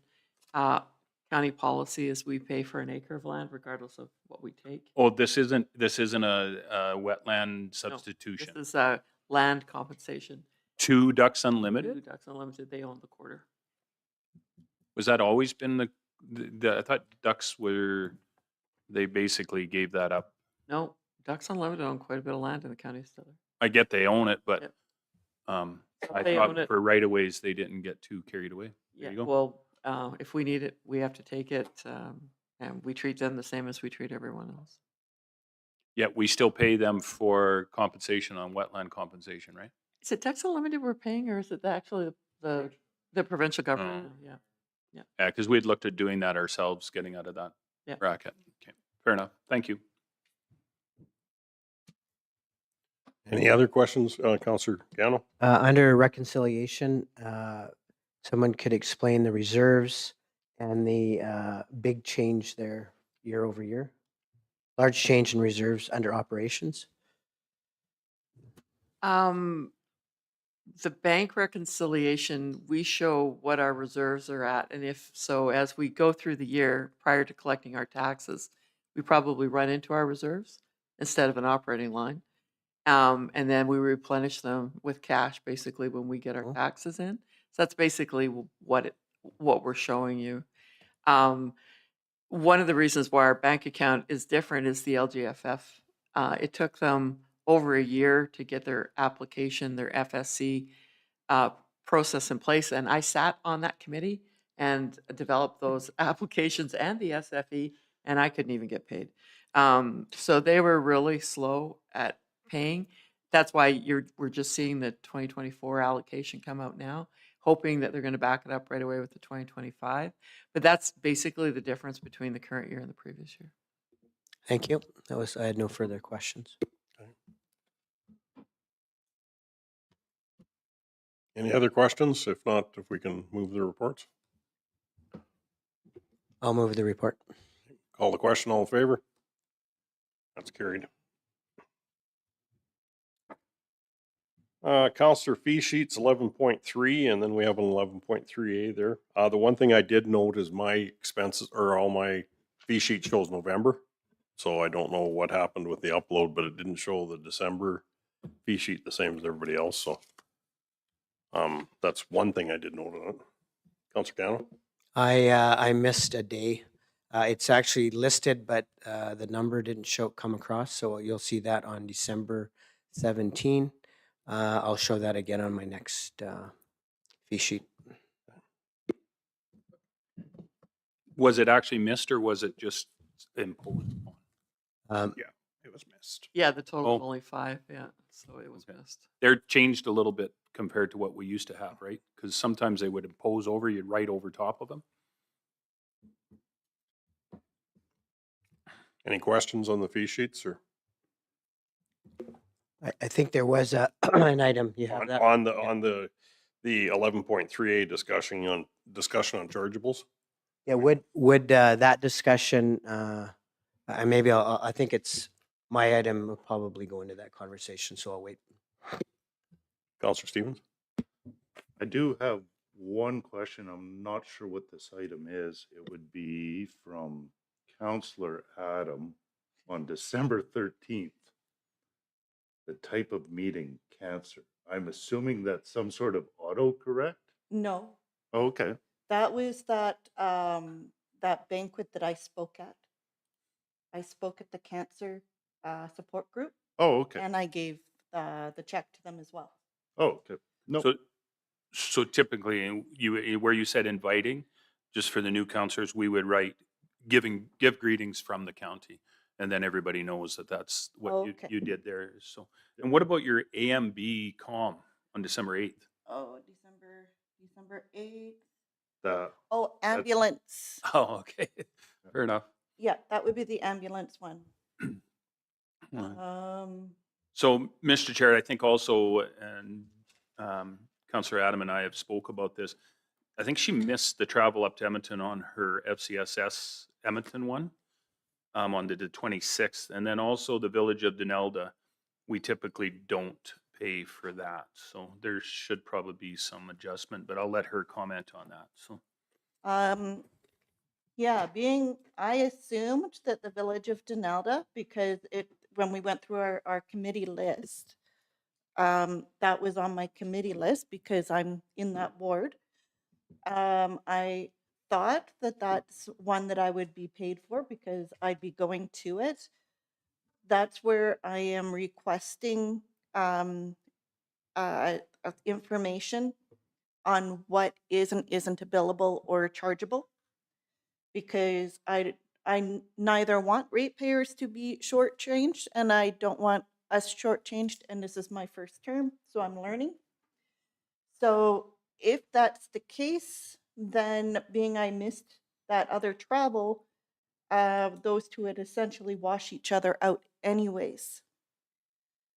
So if I could have clarification with that list, and I'm sure others that are new here would also like to have one in our OneDrive to, so we can keep referencing it as we're learning.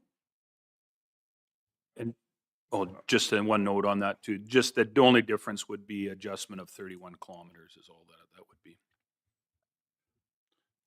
Counselor Stevens? I fully understand what Councillor Adam is saying. No one is suggesting that there's any ill will or anything untoward happening. Fully recognize there's a learning curve. Was the confusion around an IDP committee with them? Is that? Could be. Yeah, the IDP and the, if there was a ICF committee that would, the area counselor sits on that. Yeah.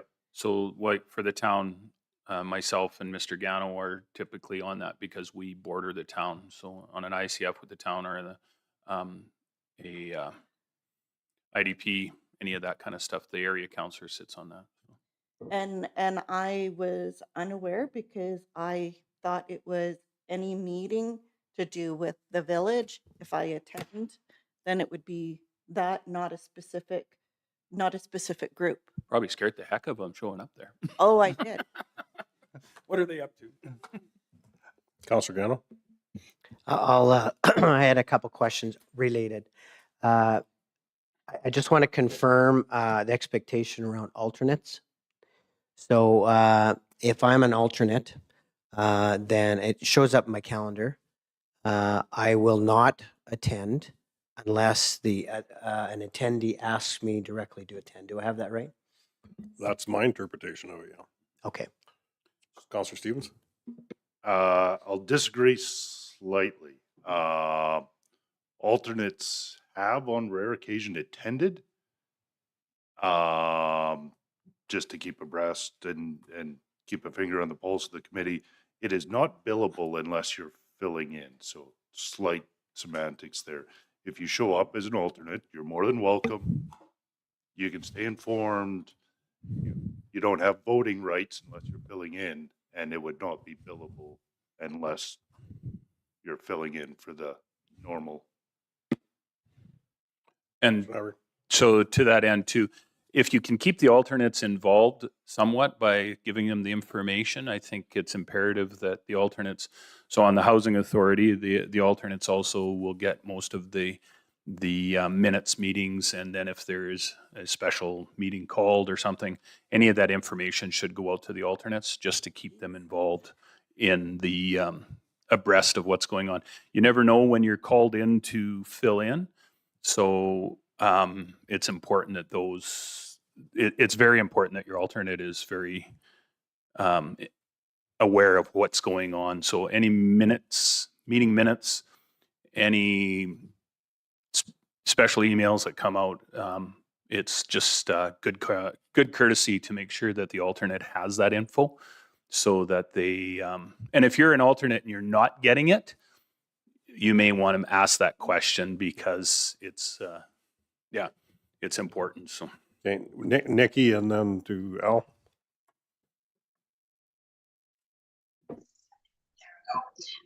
Sorry, I was actually thinking about this very same thing this week in that if you are attending committee meetings and there are minutes or new materials provided, we should, if they make it in the council package, they are kept on record.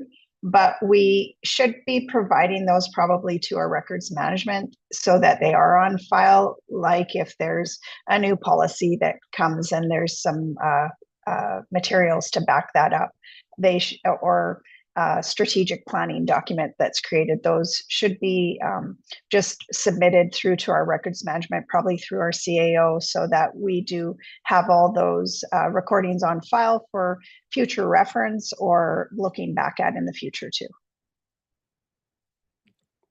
Counselor Gano? Thank you. We've got a couple decisions in front of us right now. Clearview local government meeting, as well as there's a, a one-day conference in Canmore for CMRA. I'm wondering how council in the past has kind of hashed out, is that informal discussion around what's, I don't know, the right way to approach those types of invites? Typically, if it's sent out to all of council, like the Clearview one is typically all of the councils and Clearview's board. And the CRMA, there's a directors meeting and then there's the zone meeting. And there's a zone meeting, spring and fall or winter, summer type thing. And, this one here is at Bighorn, which typically is carpooling, et cetera, but it's expected, there's the learnings, there's the training that goes with it and stuff, and all counselors that go to it would typically bill for it as part of your day. Where it really gets into the confusion though is your home communities. And what's kind of expected as part of your counselor duties and what's expected as part of your, well, I guess your community counselor and what's council duties type thing. So that's where the question is, and really, lots of times, if in doubt, just ask one of any or send it out to the rest of council, because we're the ones that have to basically approve this. So if we send a list out, it's going to be a list that could be changing too, because it's all based on the opinion of the majority at the table. So, you know, if there is a question like the cancer one for sure, because I've been asked to speak, I was at a different function. And I knew that Janet was going because she was going to present a check there, and Nikki, through Nikki, I just had said, well, if Janet's there, that would be our best alternative. So, and it worked fine. It worked good. She gave her talk, and it was heartfelt, and they appreciated it. So she was there on a speaking capacity for that one. Councilor Nyberg? So to Mr. Gano on this one too, we typically police ourselves, and I think that's the key. I think in the past we've had a little bit of trouble because there's what the policy states and then what you can charge for, right? The policy is fairly clear on what you can charge for, but there's also a kind of an ethical question. If there's something in your own ward that you would go to anyways, you probably wouldn't bill for it, even if you gave greetings on behalf of the county, right? So, for example, I've given greetings multiple times at hospice functions. I don't charge for it, but if it was, I would. If it was Councillor Larry came, I would say yes, that would be something that he would. It would not typically in his wheelhouse, right? So, as far as when we go to anything that's RMA is typically for all counselors. And I think we're pretty cohesive here. Not all counselors are cohesive. So if we had a real split on council, it's imperative that all of council is able to go, because you don't want to treat anybody any different. We're all equal, right? One vote. So to say that only these two can go and nobody else can go it can become very, very troublesome in a very big hurry, because if you have 4 people and you have 3 people, 4 people say, well, those 3 can't go, but us 4 are going. Again, hasn't happened in our neck of the woods, but it has happened at other councils, and you see that becomes a problem. Again, who we send is who gets voting rights typically, right? So at CMRA, we have everybody has a vote, right? So it's imperative that if there is something that is decided at the resolution there, that we have as many representatives as we can. When you go to the zone mayors and reeves meeting, it's typically you and the deputy. Yeah. Again, only 2 votes, right? So, and elected officials, but ASB is another conversation. There's 2 votes at ASB conference. Mm-hmm. So you got to decide on who gets the clickers or who gets the. Yeah, and typically that's done at a ag service board meeting. You make the point of, it's usually the chair and vice chair that have done that in the past.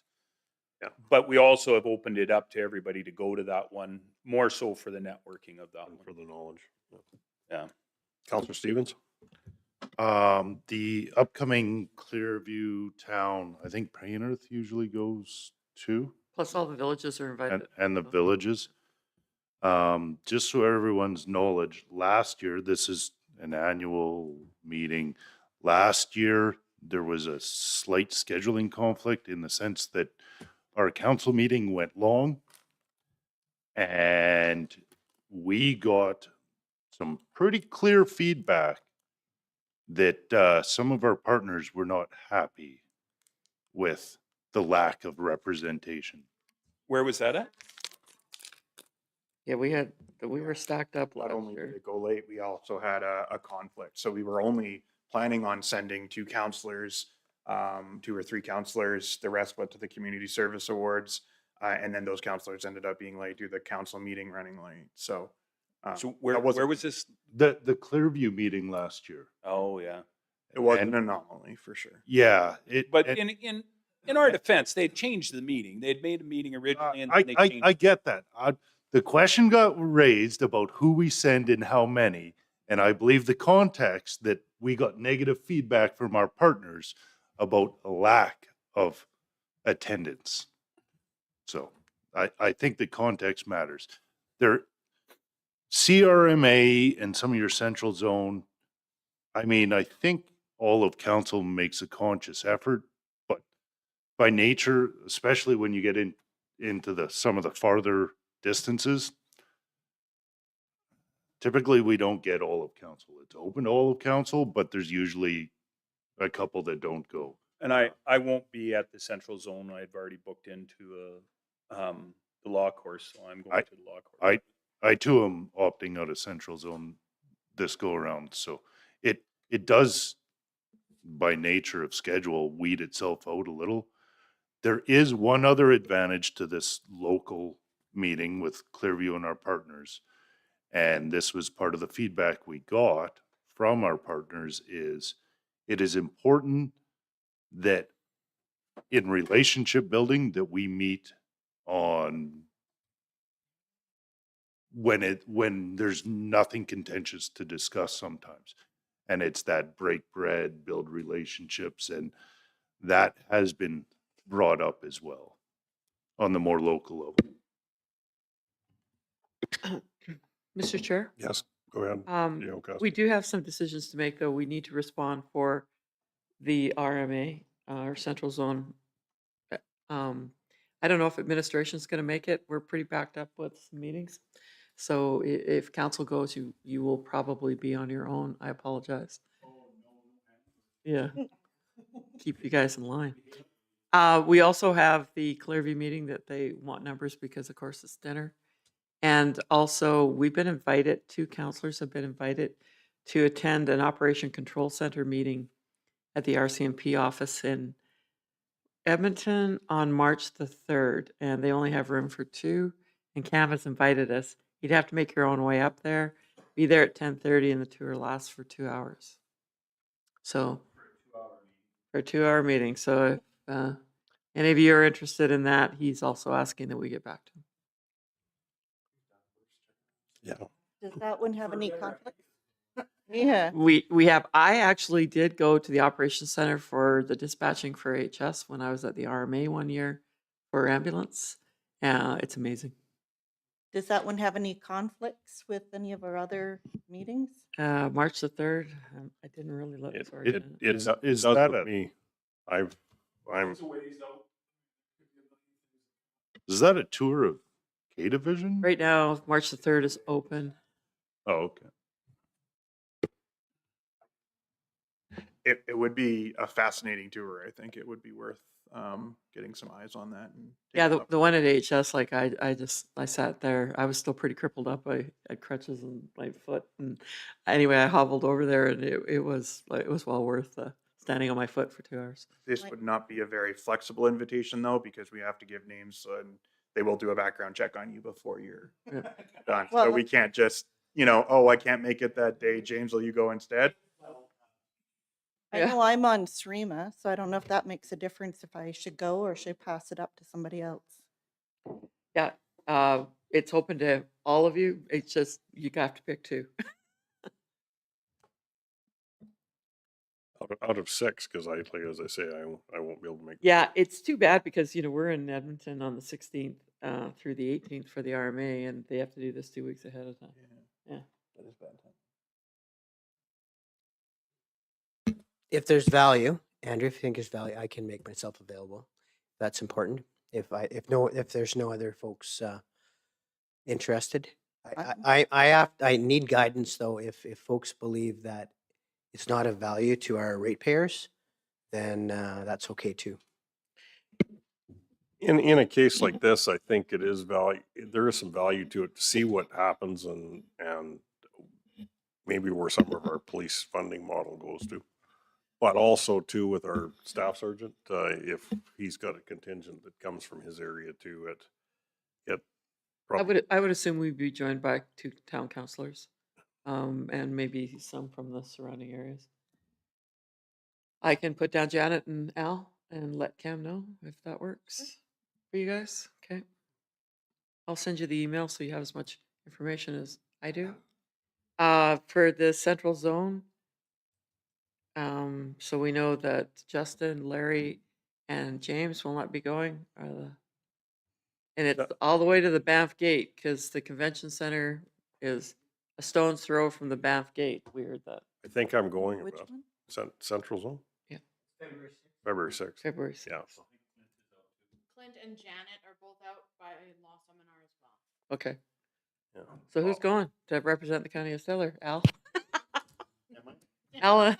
Wait, okay. Not the police one. I'll see if we can split administration up and one of us go, but we're backed up with some lawsuits, I think. Lawsuits, audits. Yeah. Oh, yeah. Oh, that's To, right. to Al's point, I do not feel bad of a contingent of 3 councillors going to a central zone. Like Yeah. well, no, it was Wade, Al, and Larry said he was going too. He goes for the RMA, District 2. So we don't pay for him to go. Yeah. Yeah. But I mean, I don't. If I you don't guys think would there's like to anything go up the wrong. night before, we can definitely arrange rooms, so let us know. Yeah. Really. That's why you're not attending. Yeah. And the people that aren't attending don't get to vote on this one, okay? I don't think they don't have to go through the gates by the sounds of it, right? Because we do have a pass to get you through the gate if you have to go. And then the other one is the Clearview. So who wants to go to Clearview? It's a really good roast beef dinner, if that helps at all. And what date was that? Oh, you would ask me the hard question. February 20-something, 28th or In 27th. the council package is going to bring it up. Yeah. It was the Thursday. February yeah. 26th. Probably. Everything's a 26. I responded to you already that I wouldn't be. Yeah. I can attend. Okay. So far, I'm good. February 26th. Okay. And if I look on your calendar, besides administration being overloaded on commissions and everything else, we are Clearview, it's open to all of. yeah. I- Right now for council, it's I- open. Admin's backed up, but council's open. I can make the Clearview one. What about you, Wade? Did you have your Clearview? It's at the hub, Or the ring. community hall. Yeah, this year it's at Or it's the at the hub, hall? I think, yeah. Is it the hub or the hall? The hub. Hub. Yeah. Yeah. No. So Clearview, we have Al, Wade, Janet, Wade, Clint, Clint. Justin. So all but James and I. Okay, so we have 5. And again, I will try to get admin, either Andrew or I, but we are both backed up. He's in Edmonton, and I think we have some pre-trial conferences and audits and a couple other things on the go. So I apologize again. That Clearview one is an interesting local government networking opportunity. Yeah. Just, you don't think of it because you think it's Clearview hosting, it's going to be very education centered, but just the amount of time you get to talk. It's very rare that we get all of those parties in the same room together. So it's a useful event. I've grown fond of it, to be honest. If we don't go, they can't spend any money though. Okay, well, thank you. That's 3 things we can respond back to. So. Okay, so on the counselor fee sheets,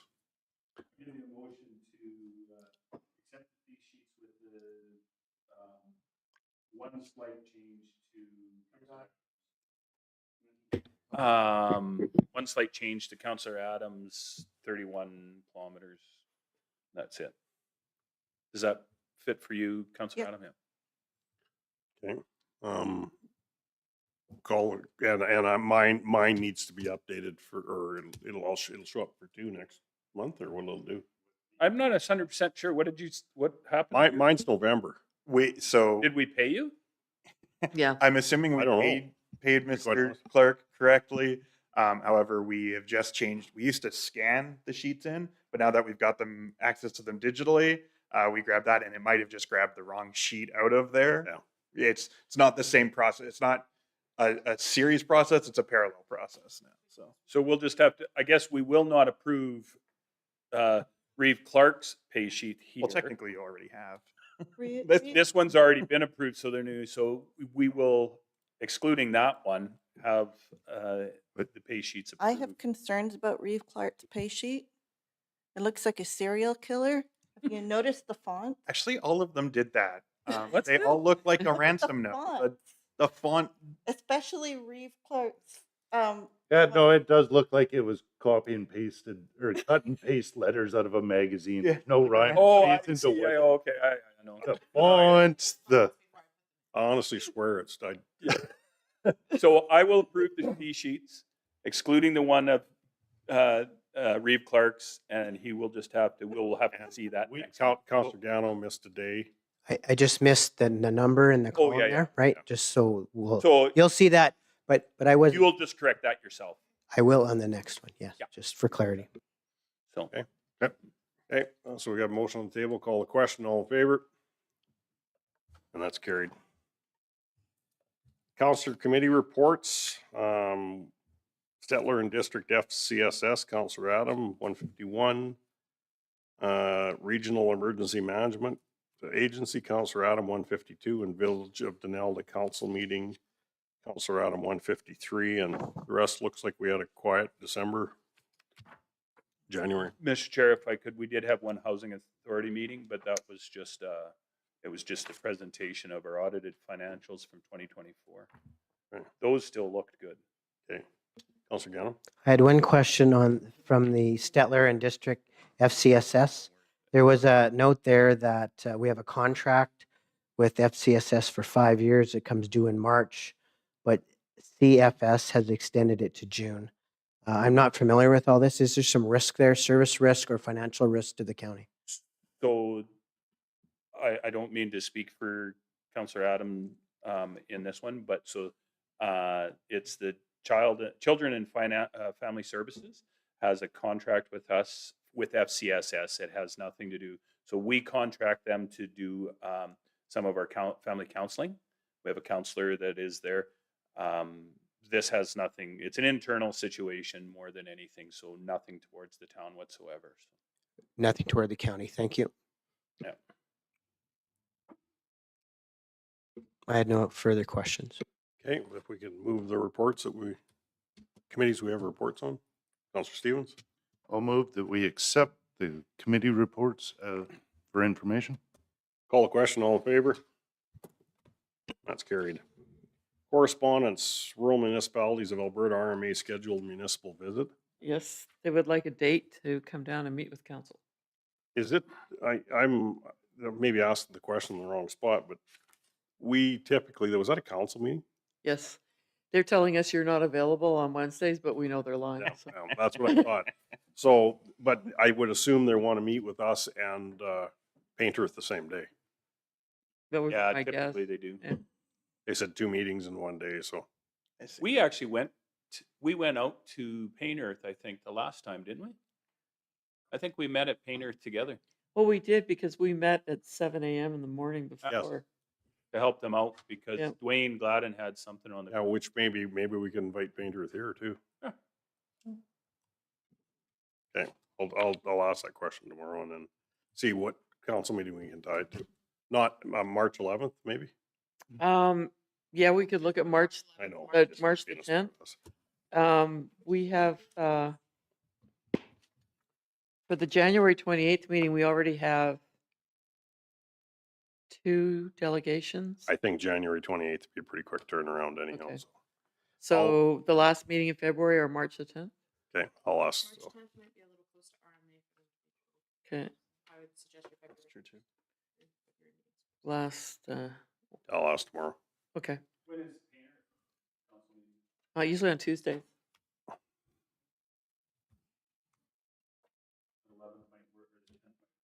Yeah,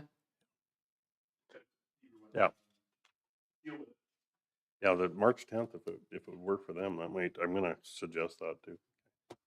Okay, consent agenda items. We had Big Valley School. Thank you. Very, very nice. Thank you. That was for the donation you made to them, or under your name, Councilman Hunter. And then the town of Stettler, we had to thank you for the beautiful gift boxes we gave them at Christmas. So, and then I did see, we had that from Gordon, and actually Councilor Gano sent out a note from Councilor Pfeiffer with the down too, thanking us for it. So hats off to people that did that. Next time we'll give you a heads up. Okay. Sorry.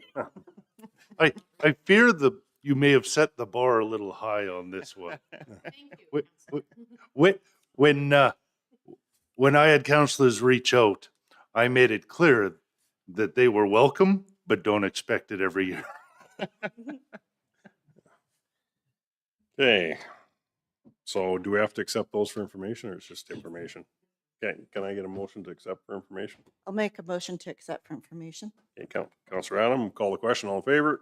And that would be, are you in favor, Councilor Hunter? Yep, okay. That would be carried. You have one job. Hey, our next pieces are in camera session. If I can get somebody to put us in camera. Councilor Hunter. I'll move to go into camera. Call the question, all in favor?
Okay.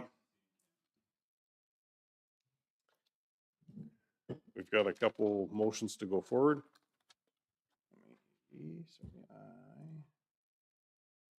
One up. Counselor Stevens, I'll make the motion that we authorize administration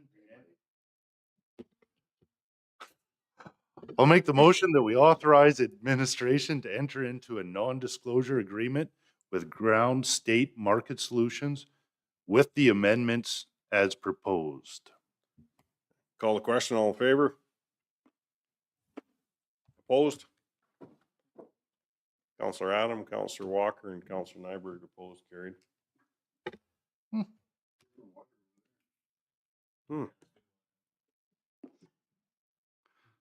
And Cheap water. on our policy, we need them. Yeah, so just direction to bring the draft policy, To advertise it to the public. yeah, to the public. Counselor Stevens, I'll move that we instruct administration to post the draft reserve policy on our website for 30 days, then bring it back to a future council meeting. okay, call the question. All in favor? That's carried. Our next meeting is Wednesday, January 28th. So that would be the next January meeting, Andrew. What's the next January? And a motion for adjournment. Counselor Gano, call the question. All in favor? And that's carried.